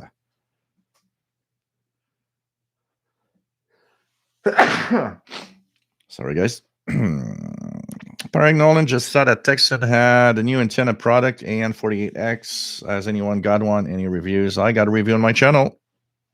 I've used it, and I would technically put it more in the category of a piece of crap than a useful antenna. And it's so close in price to the MLA30, you're better with an MLA30. Because the AN48X has to be tuned. You have to tune it manually for the frequency you're tuning. It is dreadfully difficult to tune at some frequency ranges, and it is on many places it actually degrades reception than actually helping it. So stay away from the Texan AN48X. If you're to purchase that, you're $10 away from an MLA30, which does a much better job, doesn't need to be tuned, and is so much better. That antenna is not worth it, and my advice for the AN48X. Kill King, Japan has over the horizon radars. What else do we have? Let me try to go down a little faster here. We have thanks, Matt, for sharing a eBay so $7.95 US, and you get the perfect little cable for MLA30 to any portable, pretty much, and it comes in different lengths. So $7.95 is for the short one, probably, but it goes up to 20 feet long at $19.95. So thanks for sharing, Matt. It's exactly what you need to hook up an MLA30 to. I'm actually going to keep that website and make a video out of it. I think I've never done a video to, because we get that question all the time. How do you hook up an MLA30 to a Texan radio or portable radio?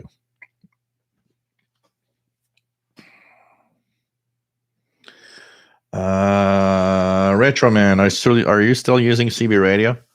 Oh, that radio I turn on my CB all day, every day of the week. I can tell you that. RJD Dakota, if I really want good sound, I like to run the D808 through a larger speaker like an Altec Lansing sound pod. Interesting.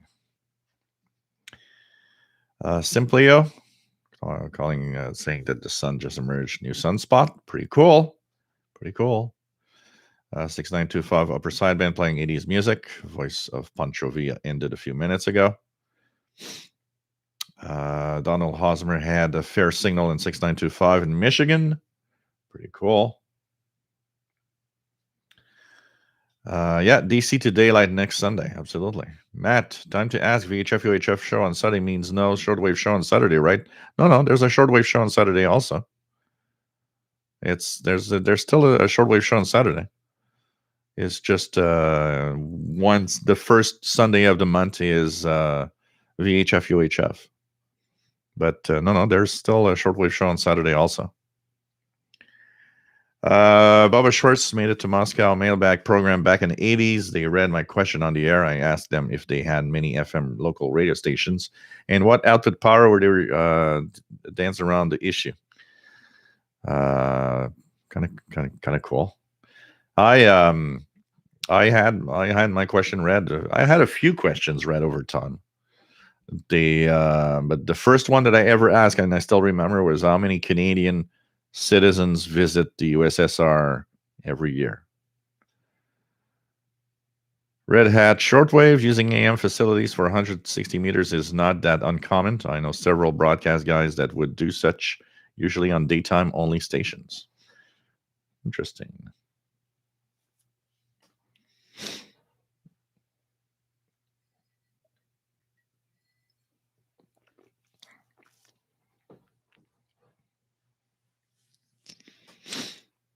Log 2112. Nice to have you here. Robert Osborne, nice to have you on board from Niagara Falls. It's good DXing on 25-meter band this afternoon. Log 2112 is in Texas. Bobby Burgess loved the fest. It was great. Shortwave Festival was great. That says I'm going to get that RX 888 Mark II SDR next time. I can afford to spend $200 on a radio. Cool.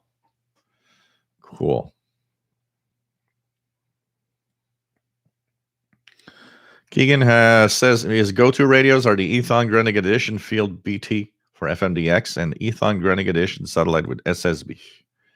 Cool.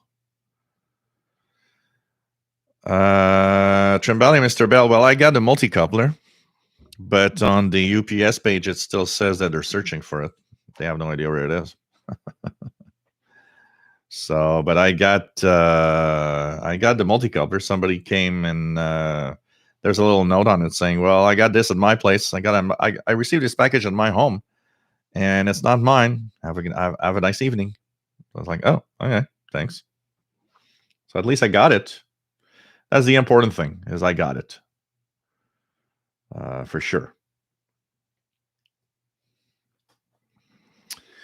What else do we have?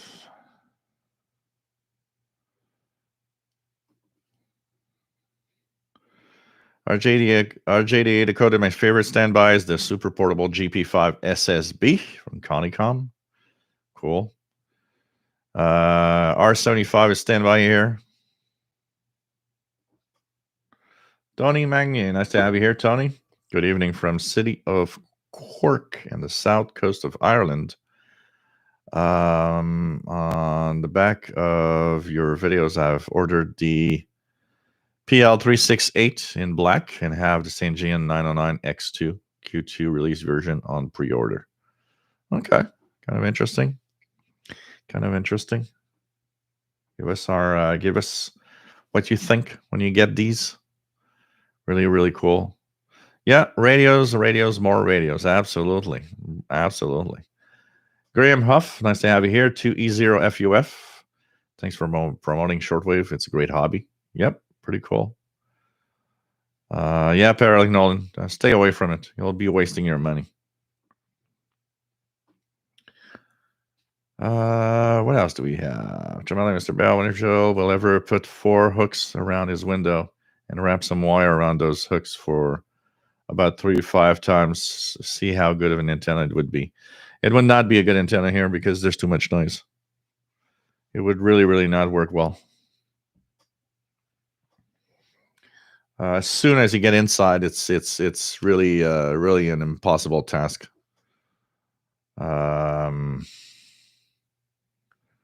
It's pretty crazy. So, Shemali, Mr. Bill, local ham blowing up my air spies using AM mode around 7,300 kilohertz. Wow. The Wind 1960, nice to have you on board from central New York. Yeah, it's not even a close neighbor from what I know. I heard a car come by, and because here I do have a problem with my packages, and that has been forever. And with every delivery company, at one point it happens. So there's this street, there's the next street, which is 9 and 10th Avenue, and what happens is there is a exact same apartment building with the same number plate.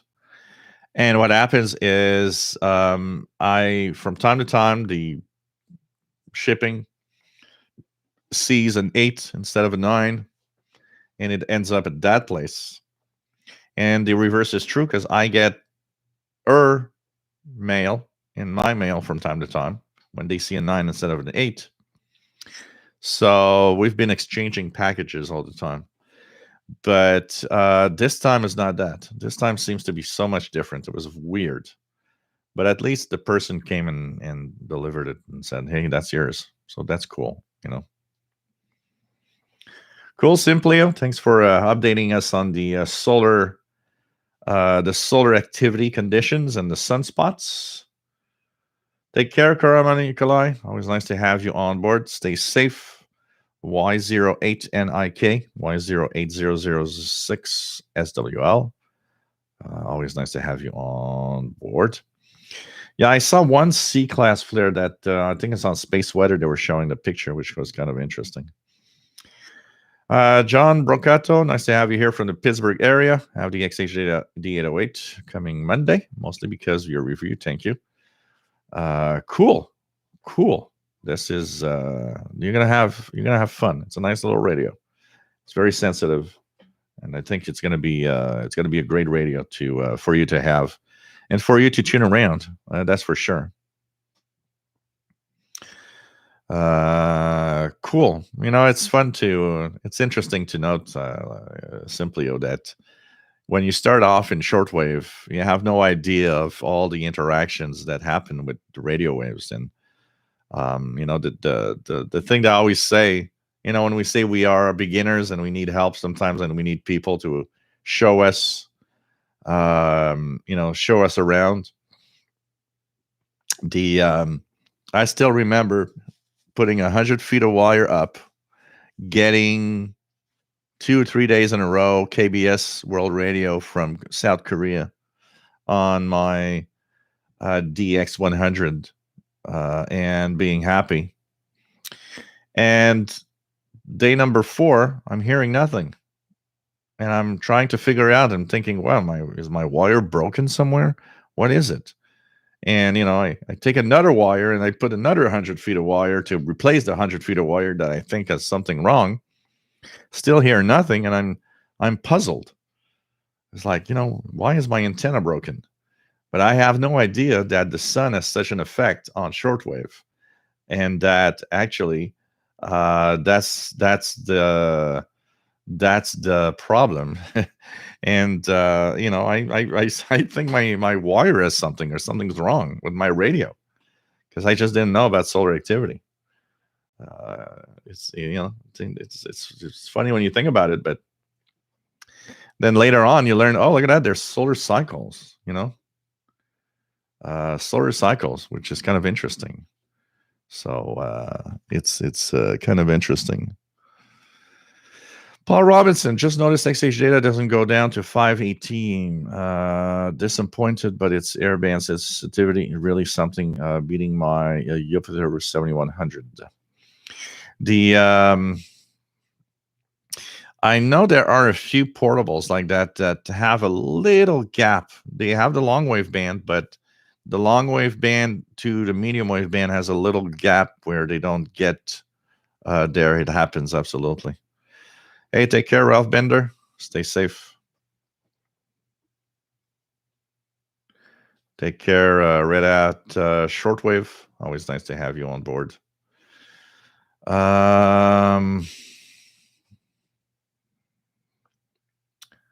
Tony got a mail from Anna and Anonco in relation to the PL368. They won't expect this model to become available for another 2 to 4 months.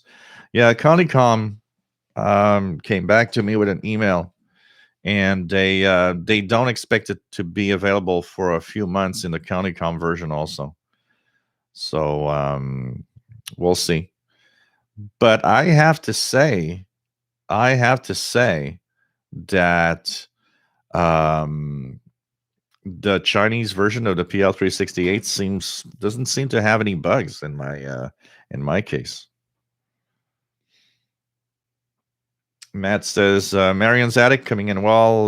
WBCQ. Let's check it out. WBCQ. WBCQ is a hit or miss here in Montreal. Often skips over. Nothing. No WBCQ. No WBCQ here.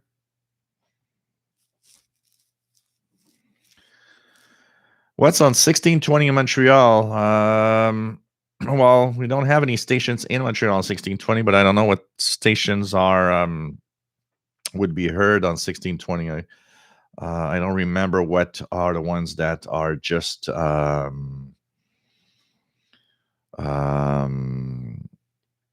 what stations are actually received here on 1620.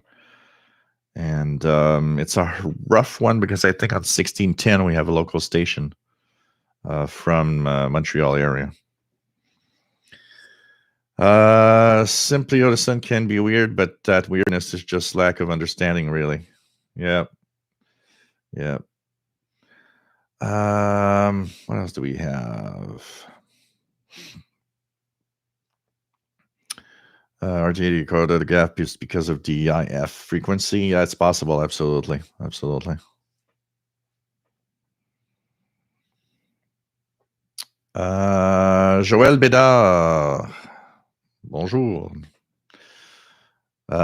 If I got the ICF 2010 is XH Data 808 or any XH Data version is worthwhile upgrade. No. Honestly, the ICF 2010 is a great radio. And what I often say is if you've got a good portable from the past, be it 20, 30 years old, the good models, and ICF 2010 is one of those top of the line Sony receivers right now, still in 2021. It's not worth it because you're not going to get more. You're not going to get, you're not receiving anything in a radio today that your Sony cannot get. So it's what I say is if you want to have a more modern radio for fun, go ahead. But if it's a purchase because you think maybe it could be better, no. The advantage I would just say on the XH D808 is if you would like to have a little portable that is small, easy to bring with you everywhere, that's where I would get the D808 because of its, it's light, it's very small, it's easy to bring along anywhere you go. And ICF 2010 is a bigger, heavier radio. So for those reasons, that could be a reason. But apart from that, the XH D808 is surely not more sensitive than an ICF 2010. That's for sure. So it's really a question of do you want to have a newer radio or not? Tony says, Anna says PL368 units on eBay are from the pilot production, so the firmware will also still need to be further developed. It will take some time before a final version becomes available. Yeah, these internal Chinese versions are definitely like, the first runs, and they will upgrade that firmware. That's for sure. There are probably some little bugs, some little things here and there, but it's pretty nice. My PL368 works great, and very, very happy with it, honestly. But like I always say, I recommend to everybody to wait for the official export version, especially if you want to have a manual, because the English, it's a Chinese manual that comes with it right now. So you got to be, got to be careful. But I purchased it early because apart from the quirks and quarks, most of the time the performance stays pretty much the same. So I thought, well, we'll have an advanced look at what the PL368 will be. And for those in the US, it will be coming eventually as a possible Conicom SSB G7 SSB. So right now we have the Conicom G5 SSB, which is the Texan PL365. It would be eventually coming as a Conicom GP7 SSB. And so, it's it's kind of interesting to see that. Simply, you really enjoyed these videos you did on the PL368. That's the kind of radio that fits in your belt I've been looking for. Yep, great little radio, and I'll do a little more for sure. Jamali, Mr. Real, differences on radio propagation on 550 kilohertz versus 1600 kilohertz. As you cross the spectrum of the shortwave, medium wave band, radios go down. A lot of radios go down to 1.8 megahertz, and they dab it in the shortwave spectrum. Remember that medium wave, where the AM band sits, is actually from 300 kilohertz to 3000 kilohertz. So when you're tuning 2 megahertz on your shortwave radio, you're tuning medium wave, actually. What's happening is between 550 and, say, 1710 on the expanded AM band, what happens is that the higher you go, the more it actually has a difference in propagation perspective. 550 gets a closer ground wave slash it resembles more long wave propagation, so a lot more ground wave going on, where 1600 or 1710 being higher slowly loses some of its ground wave capability and gets a little closer to what shortwave is capable. The bounce off the ionosphere is different also. From 500 kilohertz to 1600 kilohertz, the bounce off on 1600 kilohertz is higher than the bounce from 500 kilohertz. So technically, a same strength station, let's say we put a 50 kilowatt station on 550, a 50 kilowatt station on 1600, you would technically have a better chance if you live far away of getting it on 1600 than on 550. But you probably will get both. But as you move on in the spectrum, it changes. The way that propagation happens isn't the same. There are changes as you move up from frequency to frequency. So what else do we have? What else do we have?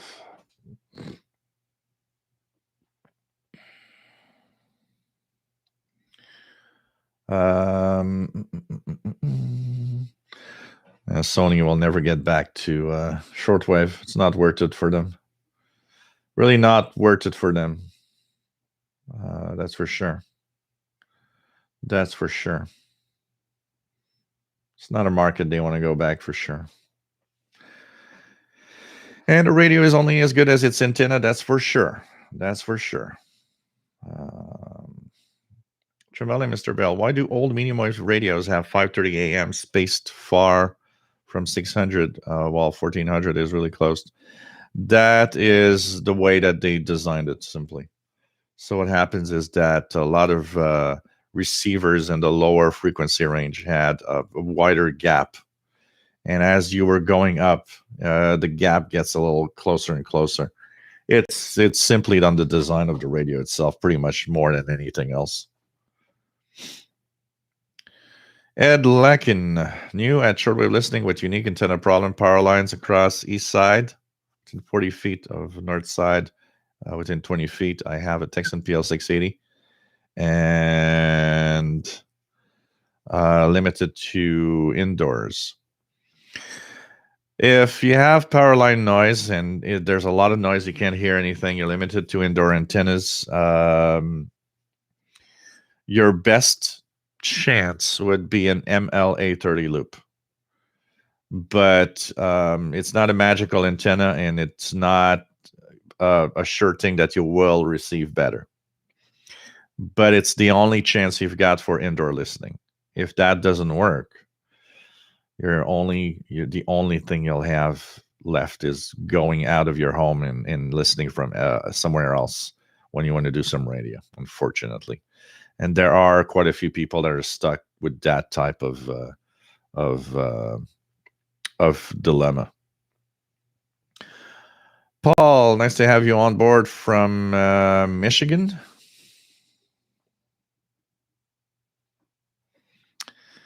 What else do we have? RT Music Production. Nice to have you on board.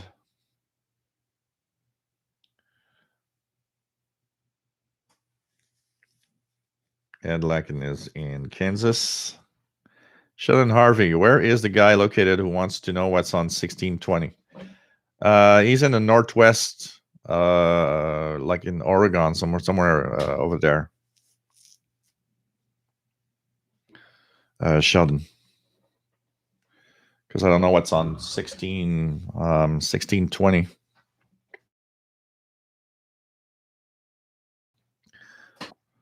Malcolm Lewis, Sanon's PL330 price seems a real bargain. Is that why it's sold out? Is it as good as what I've read? It's only £43 for UK buyers. It's an amazing little radio. I think that radio hits the jackpot for many as being a really good radio. A really good radio for such a low price. I've got the Chinese version that has bugs, and I like it. So it is definitely a great deal out there in the radios. That's for sure.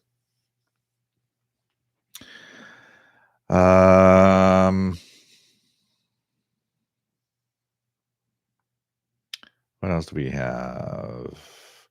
Kathleen, does water reflect the shortwaves? Yep. The shortwaves are reflected by two places. They're reflected at the ionosphere on the top, and they're reflected by the ground or by the water in the oceans.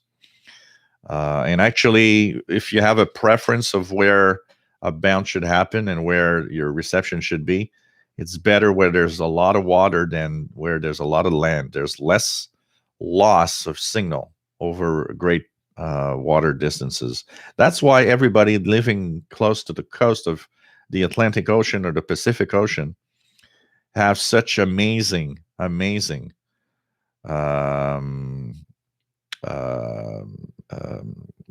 reception on shortwave. That's for sure.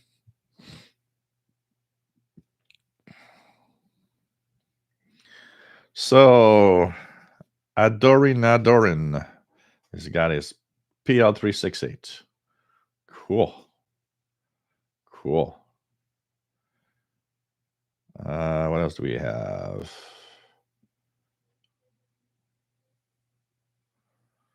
Hey, JRDX, nice to have you here. Ken, Sony 2010 is great. I'm going to try to sell my dad's. It's an amazing little radio, that's for sure. It's always been known as one of the best portables ever made. RG Codis says, I remembered long ago listening to a radio station at 550 in St. Louis from Reelfoot Lake in Tennessee during daytime hours regularly. Wow.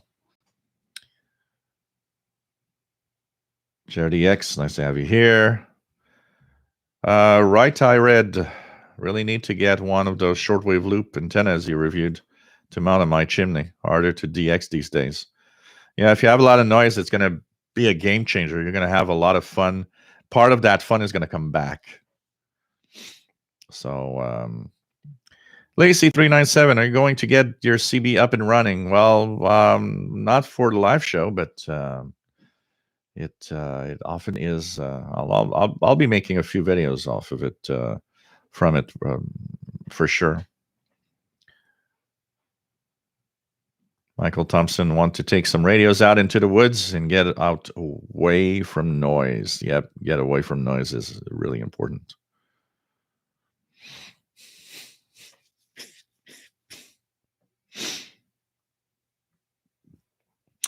Uh, 1490. I don't remember ever hearing 1490 here. I hear 580 CFRA from Ottawa. 620, which is from I think it's Burlington, New York, Burlington, Vermont, sorry, or something like that. in the daytime. And I hear a few other ones, but by heart I don't remember much which are the ones I'm actually listening or receiving in the daytime and across the whole spectrum.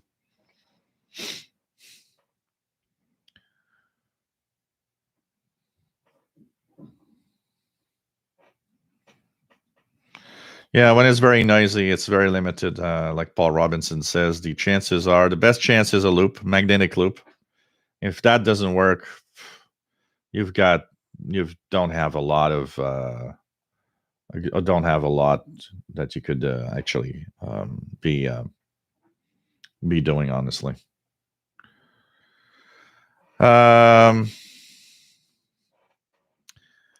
Shannon Harvey, 1610 is CHRN in Montreal and CHAA in Toronto. Mr. Bell stood at the beach in Oregon a couple of years ago, feet in the water, and had many shortwave stations overloading my Yacht Boy 400. Yeah, it's amazing. It's amazing.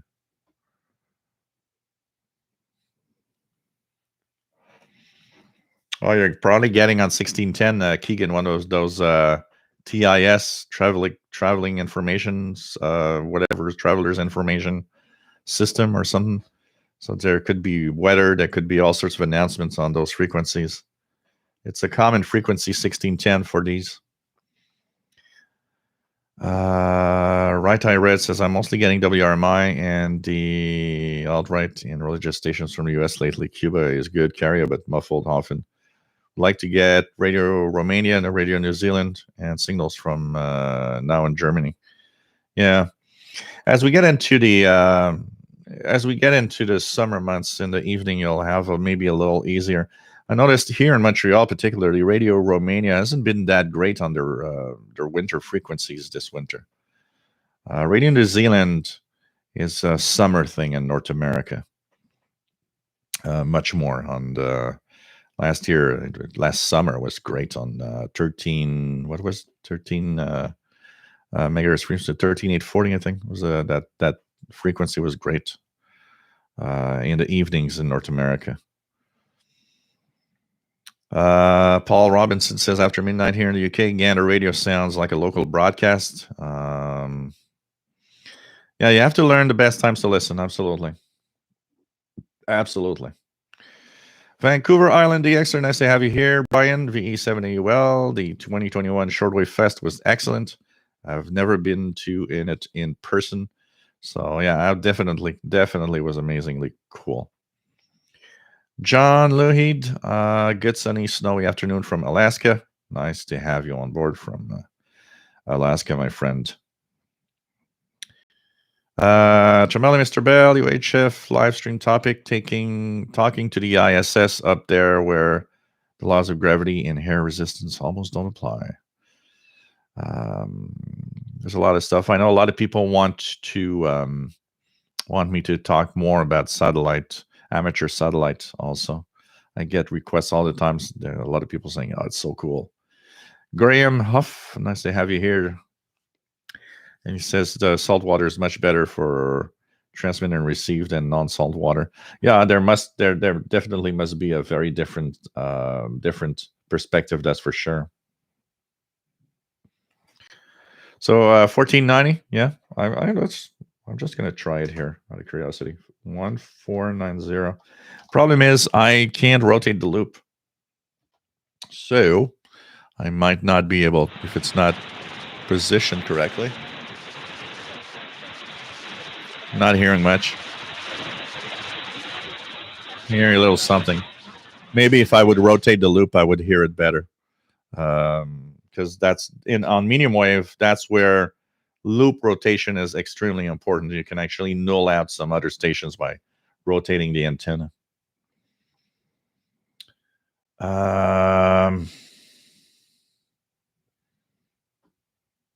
Mr. Bell gets New Zealand most nights. Yeah, on the West Coast, you guys get New Zealand like nothing. It's like the other day, Radio Thailand. You guys on the West Coast get Thailand like it's like every day. Here in the East Coast, you get a hard time with those. But at the same time, on the West Coast, you guys have a hard time listening to Radio Romania, for example.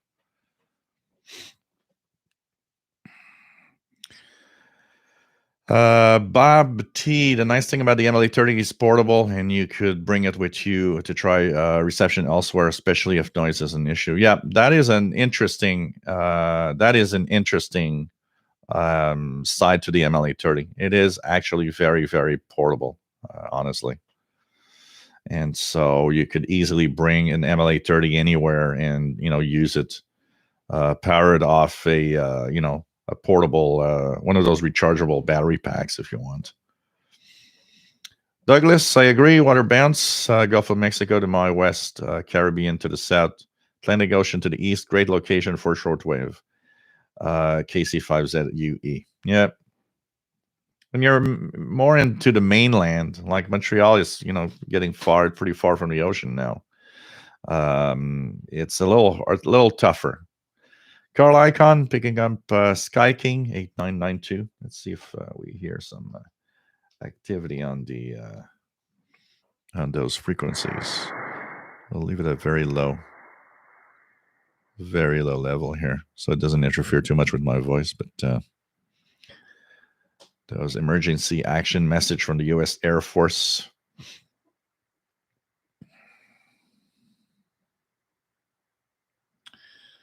What else do we have?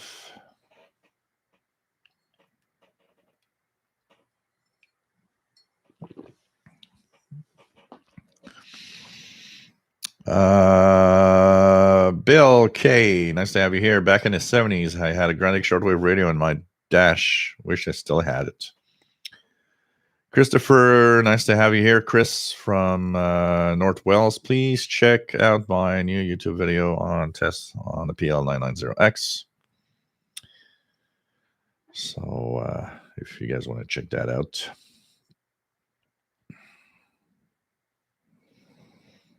Thank you, Christopher.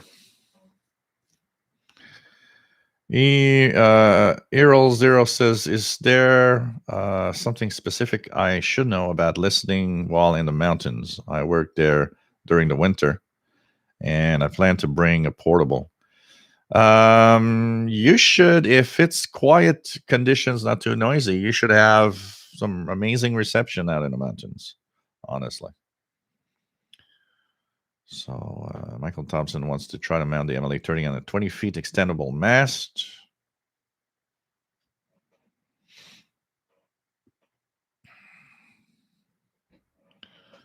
It's really what mostly will define your reception will be mostly the noise around you, more than the location and being on a mountain or not. Tony, at least we can all hear the buzzer on 4625 from Russia, no matter where we are. Well, in North America, it's not an easy one. In Europe, it is, but in North America, it's a tough one for 4625. Yeah, it could be in the valleys. There could be technically some blockage of some of the stations, but if you're on the top of a mountain, if you don't have too much noise, shouldn't be too bad. Shouldn't be too bad.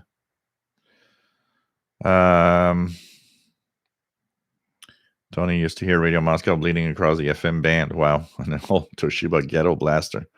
Youch.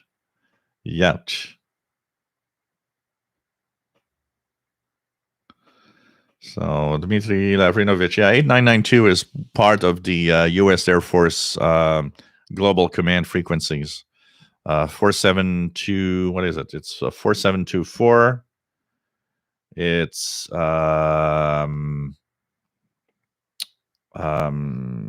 there's one in 6 megahertz. I always forget.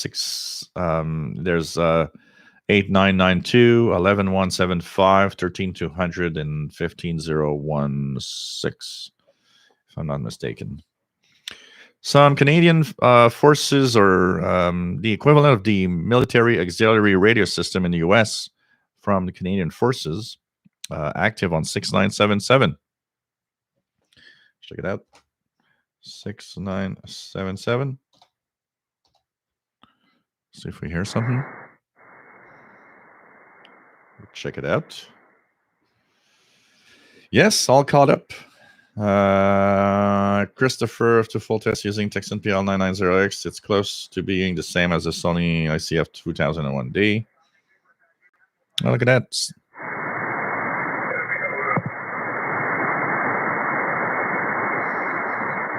So Canadian Forces Military, CFAR, 6977, upper sideband.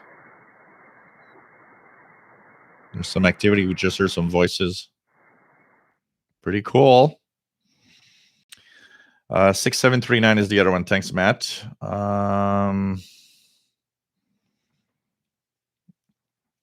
Radio Moscow in some places was really, really strong, Tony. I can tell you that. Neil Rigby got the PL 330 from R2305 from Anonco. Delivered to the UK, February 25th. With nice case and battery, expedited delivery. It went out of stock again after 2 days, so you have to be quick. Yeah, they have a hard time. Of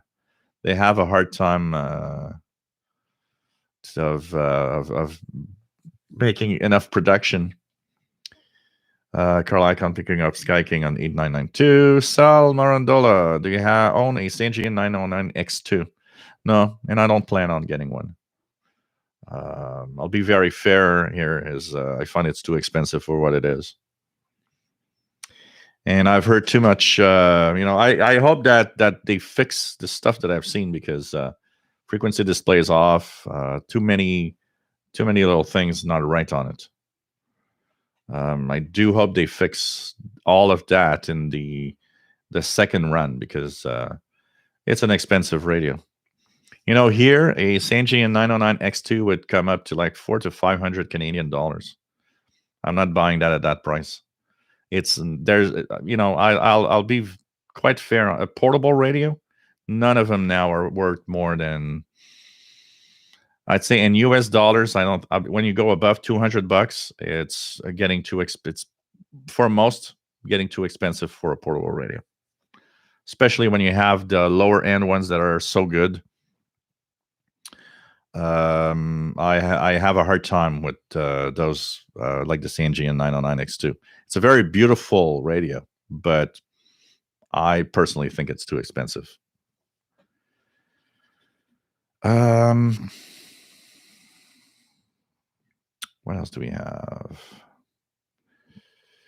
John Simon Ritchie. So there is something that they were talking about in one of the sessions, saying that those that participated would possibly receive links to some of the shortwave sessions. So it's not going to be public. It's going to be for those that have participated. I've sent in their $5 registration fee. They were talking about that. So that probably there will be more information about that, I would guess, as time goes by. But that's what I was hearing when they were talking about it. The Win 1960 says also 11220 kilohertz US Air Force discrete. Bill K says AliExpress has the 3305 now. So if you can really make sure that it's 3305, yeah.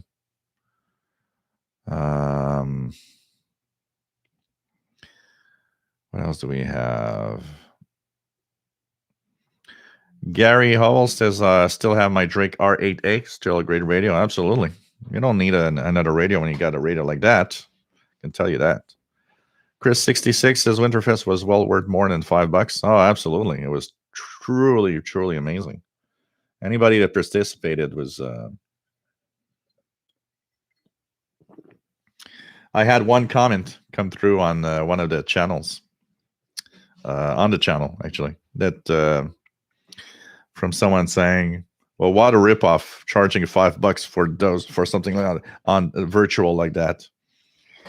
Well, I'm going to tell you, if you didn't pay $5 because you were too cheap, all I can say is you missed out on a hell of a weekend of radio fun.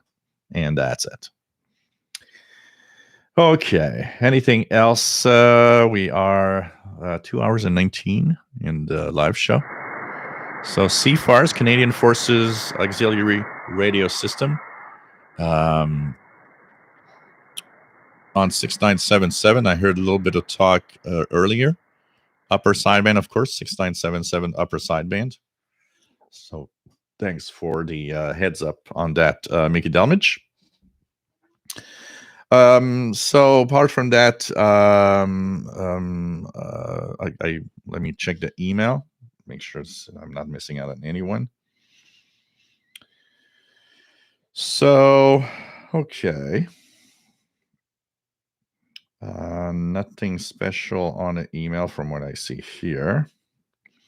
Once again, just want to talk about the little app that we're talking. For those that want to decode FT8 on your Android devices, FT8RX, great. I mean, just to give you another example, I'm going to put 14074 on the Texan PL 990X here. I'll put the phone next to the radio.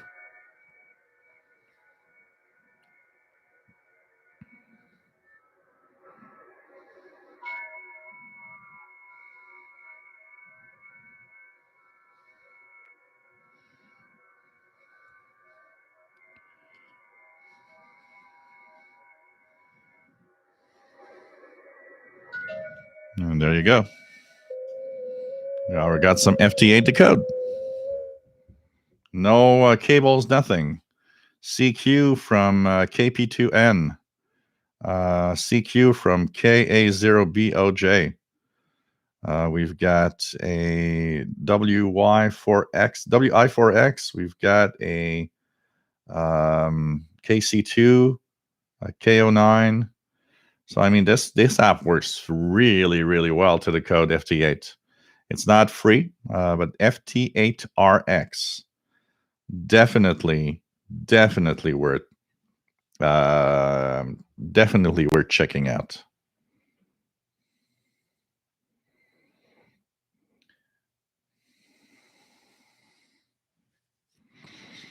John Simon Ritchie, no, here it's impossible. I have very, very weak reception of anything from Europe on Longwave, honestly. Longwave DX here is limited to non-directional beacons and not a lot of them, for sure.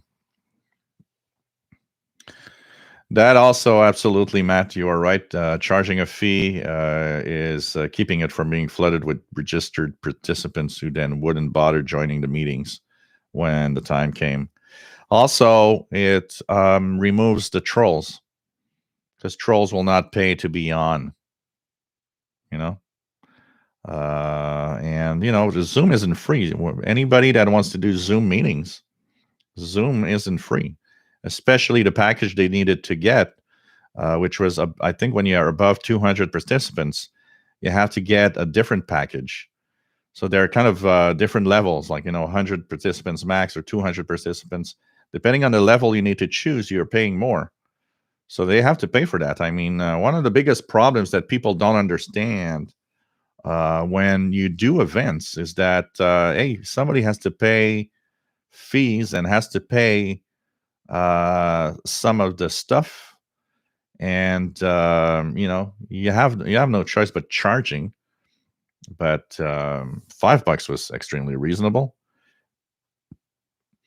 Roger Schultz, KE4BFJ, thank you, sir, for everything you do. Enjoy your great videos and all your different YouTube channels. Thank you very much, my friend. Simplios7490, WBCQ, blasting. Blasting, pretty cool, in Oklahoma.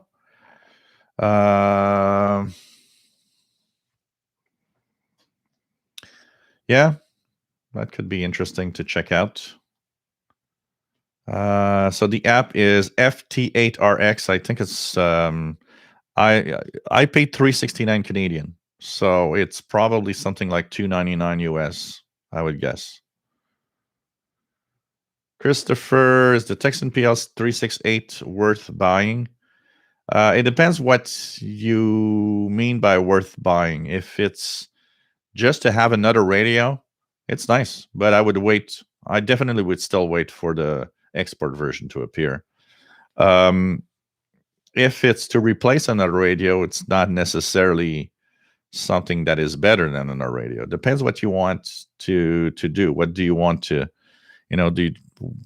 why do you actually answer the question of why do you want to know a new radio? What are you looking at or looking for if you buy a new radio? That will define if you want or should be purchasing a new radio, like the Texan PL368. Keegan in Arkansas has 7490 WBCQ. It's 9 out of its 9. Jamali, Mr. Bale, 8764. Here, if it's the one from the West Coast, I probably will not hear that. If I go to 8764, upper sideband, not hearing anything.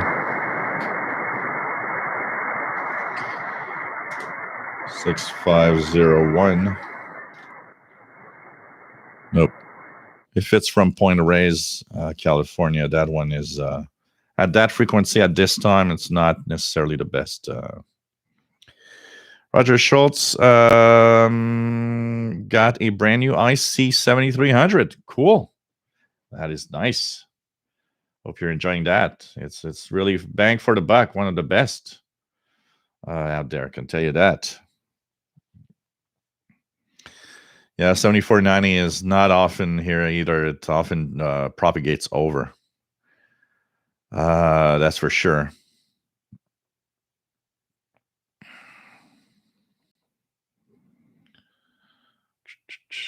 Well, the thing is, Trimbali, Mr. Bale, is that when they have an export version, it doesn't necessarily say that it's an export version. But when they actually, like Anonco gets the export version, it's because they fixed all the bugs. It's been out in long enough that they fixed the firmware versions to tweak it and fix the little bugs that could be in there, for sure. So, yeah, I believe they had a Sanjian 909X2. One of the guys that is here regularly, Gustavo Pinto, got I heard his name. He won a World Radio TV handbook. Which is cool.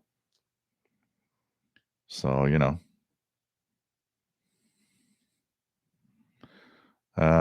Christopher says Texan PL368 for taking abroad, compact, portable, very small. Yeah, for that purpose, it's a nice one. The ETM scan is beautiful. Gets a lot of signals. It's a great little radio. Dan, nice to have you on board from Ohio in 8WJZ. So it's definitely an interesting little radio and something worth checking out. Definitely. And I'm enjoying playing around with my Texan PL368. It's a nice little radio. It was so beautiful. If I didn't have the live show, it was so beautiful this afternoon when I took my walk that I would have come back, picked up my Texan PL368 and the Conicon GP5 SSB, and I would have gone to the park to do a few videos. But I didn't have time. I had to come back and prepare for the live show and everything. So we'll see. Simplio 10715, which is the Cuban number. Do I hear it here? Yep, it's there. It's the digital hash. It's digital hash coming out of it.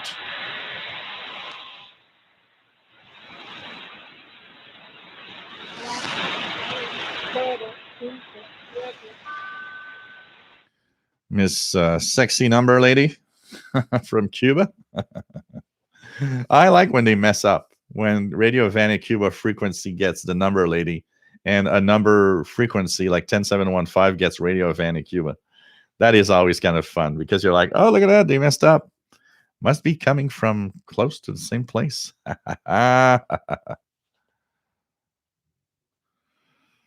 Trevally, Mr. Bale, we all hear the ionosphere measurement blip moving up the radio frequencies. Where do they transmit from?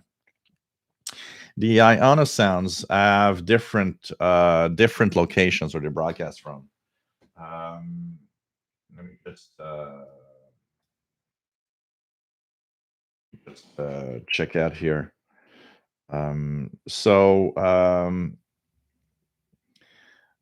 A lot of the signals. Let me just.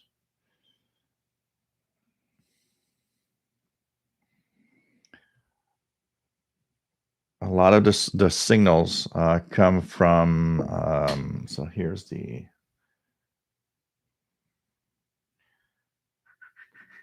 So I know that there are a few ones coming from Canada, and there's a few ones coming from the United States here. Let me just check out here quickly. Because by heart, I don't remember where they are located.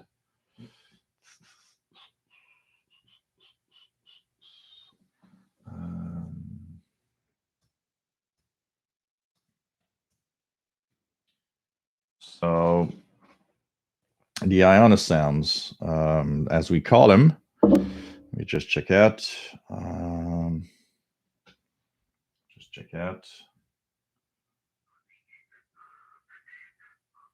Radar.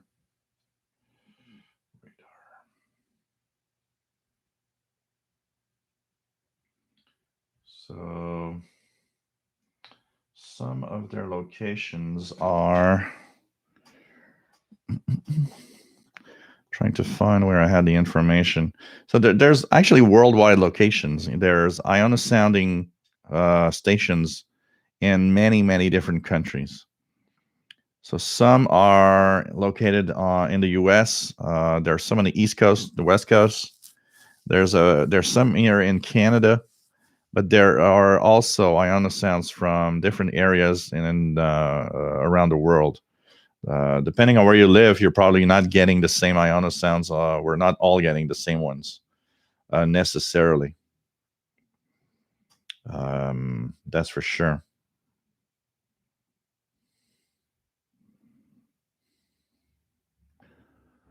What else do we have? Mark, nice to have you on board. Enjoy meeting you this weekend at the fest, Joe. Also enjoying your show for the first time this afternoon. I'll be back for sure. Cool. Thanks for that. It was nice to meet you too, also, Mark. And hope you enjoy. If you enjoy the show, hope you're back. Absolutely. It's fun to have new viewers of the show. Right, I read poor spies who have to chase Cuban numbers across the bands because of transmission errors. Hey, they don't do that. They come and watch my live show and say, hey, look, that guy from Canada is broadcasting the number station on this YouTube. Just go there and you're going to get the secret messages. The best Trimbali, Mr. Bell, for the ionosounds and stuff, I'll make a video. And I'll put links to some of the information. I think that's going to be the best thing to do. Dennis, nice to have you here from Ankara, Turkey. Nice to have you on board. Matt, the other day, it was the 5-year anniversary of my first copy of HM01. It was so exciting at the time, just finding a number station scrolling around the bands. It is always very, very very exciting to hear for the first time a number station, I can tell you that. Dan, did you see the Discovery Channel had a short segment about the Russian signal on 4625? Oh, really? I didn't know that. Hey, Estrella Garcia. I didn't know that. I've seen BBC, was it a BBC documentary talking about it or something? Joe Tyson, nice to have you here from North Carolina, KM4WRQ. And, there's so much. By the way, The when people call it UVB-76, it's a mistake. It's not its real name. That's not the name that it should have. UVB-76 is a different thing, but everybody calls it UVB-76, and you end up by just saying, well, then we all know it's 4625. But there's still a lot of controversy and of wondering what it's all about. What is 4625 doing exactly? It's some form of Russian channel marker, that's for sure. We know it's coming from somewhere around St. Petersburg, Russia. But, it's like all those Morse code channel markers. I mean, if you tune the bands when there's good propagation, you will hear some Morse code letters in the different frequency ranges. Actually, EIBI space is fun because it has and lists a lot of the channel markers. And you can one of the fun things about the channel markers is that you can try, if you don't hear it where you hear them when you live, you can try SDRs. Actually, I had one of my messenger utility columns where we talked about these, and I was giving I gave a few SDRs that you could actually easily listen. The European SDRs in general hear a lot of the Russian channel markers, which is kind of nice. An example that I can give here is, for example, I go on the IBI space. I go in the frequency list. And here I'm going to simply search for channel marker. So now you have the different channel markers that show up, and some of them are for Europe. So example, let me check it out here, which one I could check. Okay, channel marker D. So that means it's sending the letter D, is noted on 3593.7. So we know it's for Eastern Europe, so it's coming from somewhere in Eastern Russia, Western Russia. So I'm going to simply go to the U20 SDR in the Netherlands to see.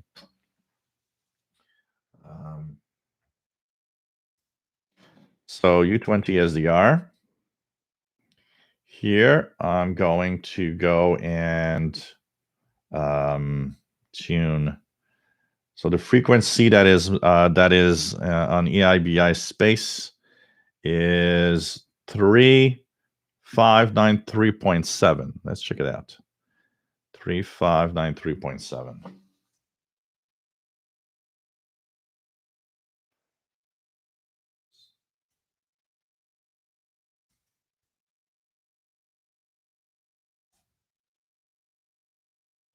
CW, do we hear it?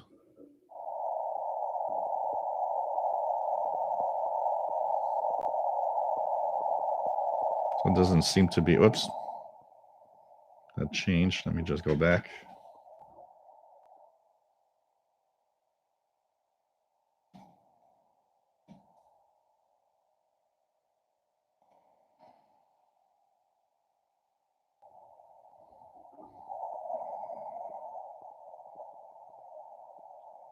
I'm sure I'm hearing it, but if you use online SDRs in different areas with the Kiwi SDRs, for example, you'll find that some of them will get these channel markers.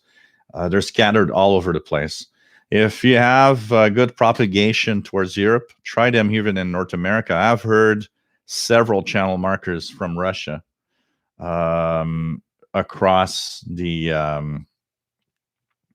shortwave spectrum from here. And I mean, I'm in a noisy environment, so that means that some of them aren't that difficult to actually listen to. But it's kind of interesting. Well, why do they keep listening or sending out a single letter? It's obvious that they probably want to keep a frequency active, but it's kind of weird. Arthur's Crafter's Kitchen, greetings, nice to have you here from Massachusetts. And has been listening to 78s all weekend, including my oldest from 1913. Wow. That is cool. What else do we have? Keegan, thanks for sharing. BBC, the ghostly radio station that no one claims to run. So it's a BBC article here. That's nice. And I think there's an audio clip with that also. As I've if I'm not mistaken, I've heard an audio clip of it. Maybe in a YouTube video, or maybe it was just an audio clip. I listened to it, but it's kind of cool. It's the mystery of it's the mysteries of shortwave. Honestly, there's so much mystery, so much mysterious signals that we have no idea where they come from. It's kind of cool. It adds to the excitement of all of this, honestly. Take care, Bob.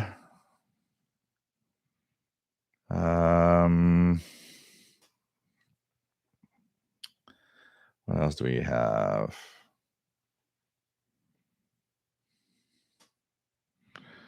Joël Bédard, the site that I'm using, EIBI Space, is the site.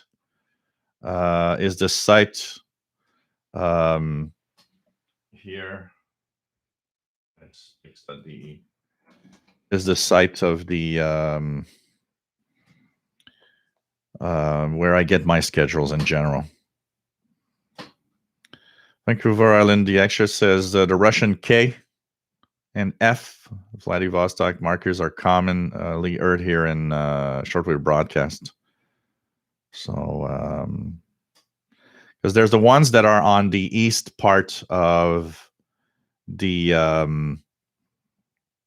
Russian territory that typically are for Asia or the Pacific. So those probably should be heard on the east coast, the west coast of North America easily. And what I do is I look at the ones that are meant for Eastern Europe.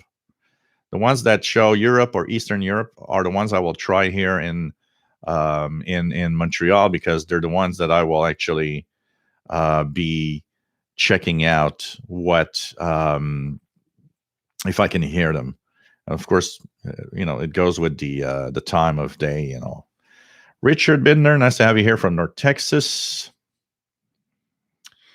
What else? Roger Schultz is missing Radio Canada International Shortwave Listeners Digest. Oh man, I don't know.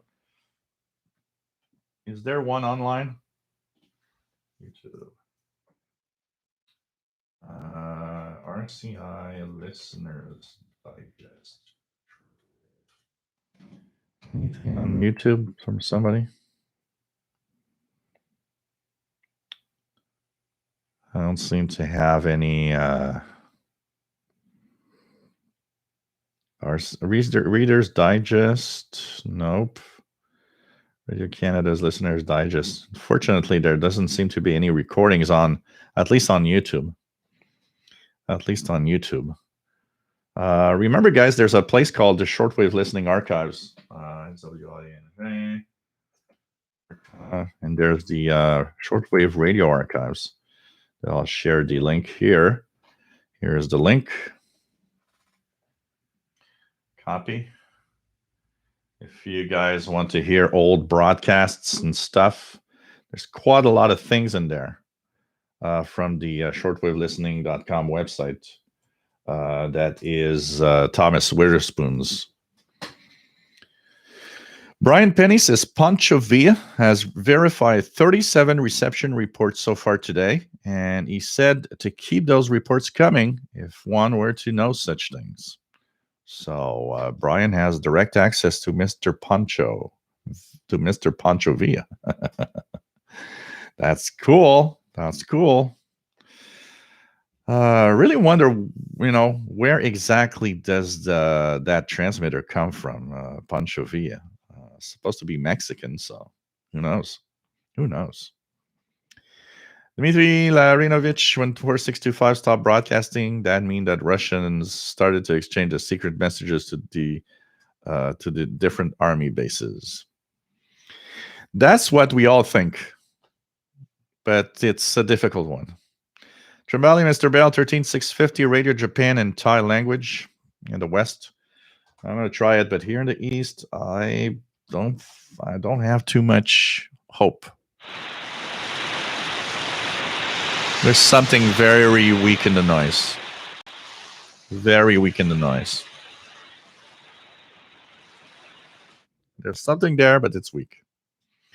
Simply 40-meter contesters tried to contest 7200 LSB, but that didn't last long because the lid started being obnoxious as usual. Yeah, that frequency is a nut job frequency. It's crazy. So the shortwave archive that I just shared has a lot of old recordings, and it's really cool what's in here. And it's updated all the time. So, for example, the shortwave shindig on WRMI that was for the broadcast from the Shortwave Fest actually is already online in the recording. Volcano radio station from 1979. ZD8VR Volcano radio. Wow. So what does it sound like?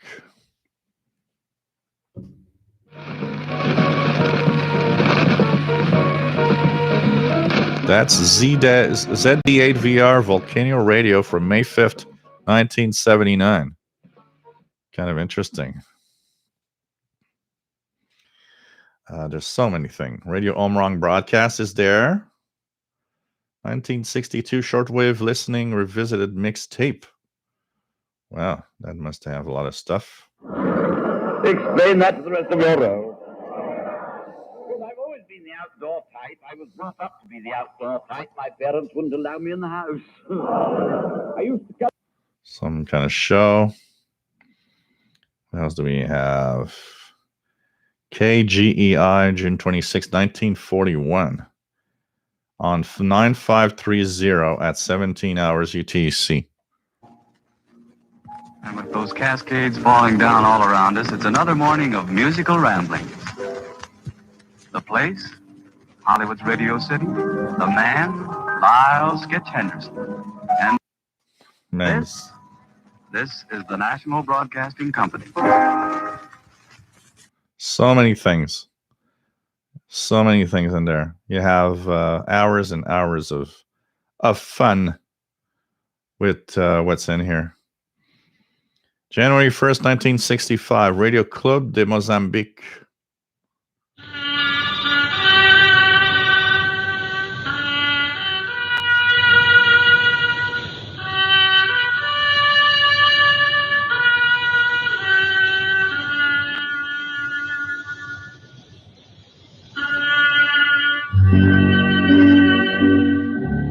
Wow.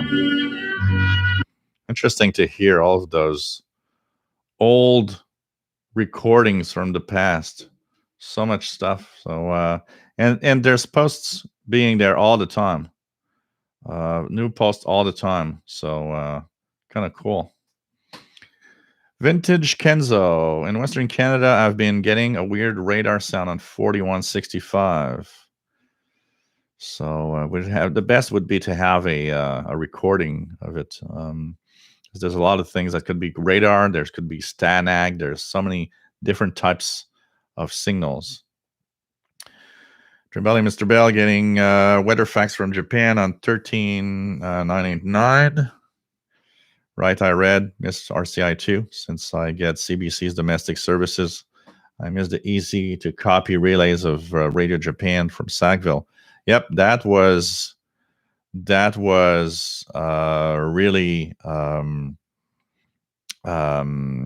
nice to have. There were quite a few stations were being relayed from Sackville. It was Radio Japan was one, but there were quite a few others, if I remember, that were also using Sackville as a relay. RJ Dakota says, especially like the northern service of RCI, Royal Canadian Air Force. Pretty crazy. And it's really nice to, good old days of Radio Canada International. Just crazy when we think about it. We talked about it a little bit this weekend because, what's left is now being pretty much, dismantled. The CBC is kind of, putting the last nail in the coffin of what's left, and it's crazy. It's sad to. It's really sad to see what is unfortunately happening with RCI and the fact that it's gone. It's sad because if it costs almost nothing for a public broadcaster to use WRMI, for example, as a relay. It would have been easy to still have a Voice of Canada on a relay. Countries like, Radio Prague in the Czech Republic, Radio Slovakia in Slovakia, Radio Tirana from Albania, they all do it. They deem that it's worth doing it. And it's cheap for them because it's much cheaper to use that than to have your own transmitters that you have to maintain and everything. It's sad. VT Radio, nice to have you here. Paul, AA1SU from Northern Vermont. So it's sad, when you see that what's happening with RCI. It's unfortunately something that I find really, really. I find it kind of annoying. I'm kind of a little mad at the CBC for doing that. Also for pretty much killing what was Radio Canada International. We often think about it, but remember that even Voice of America. We know Voice of America exists, but I can bet you go in the street and ask the average person on the street if they know that there's a broadcast on shortwave from the United States called the Voice of America to the world. Nobody knows it exists. And even here, Radio Canada International, we all knew about it. The average Canadian had no idea we had an international voice, honestly. So, hey guys, I've been on for 2 hours and 51 minutes. I am tired of my 2 days of Winterfest, and I wish to take it easy for the rest of the evening. So I will go and cook myself some grilled chicken pasta. So I will be doing a little creamy, cheesy sauce with grilled chicken on top. And remember, then the week that we are going to start, the first week of the month of March, crazy, time flies. We will have our live show on Wednesday. That's 7 p.m. Eastern Time, 0 hours UTC. On Saturday, 3 p.m. Eastern Time, 20 hours UTC. And don't forget, first Sunday of the month coming up next week, we will have the VHF UHF show. That one will be at 21 UTC on Sunday, February the 7th, 2021. So please, if you've heard Voice of Pancho Villa, please write to voiceofpanchovilla@yahoo.com and make sure that you send in that reception report. It's very, very important to do so if you heard the Voice of Pancho Villa. And who knows, it might pop up again in different places over the next few days. You never know. Keep an ear out for other possible broadcasts, even tonight, of the Voice of Pancho Villa over shortwave. Take care, everybody. Stay safe. Love you all. And I'm heading off to cook a little bit of food and to take it easy and recover from the Winterfest. I'll be doing a little more radio tonight for sure. Bye, everybody. Stay safe.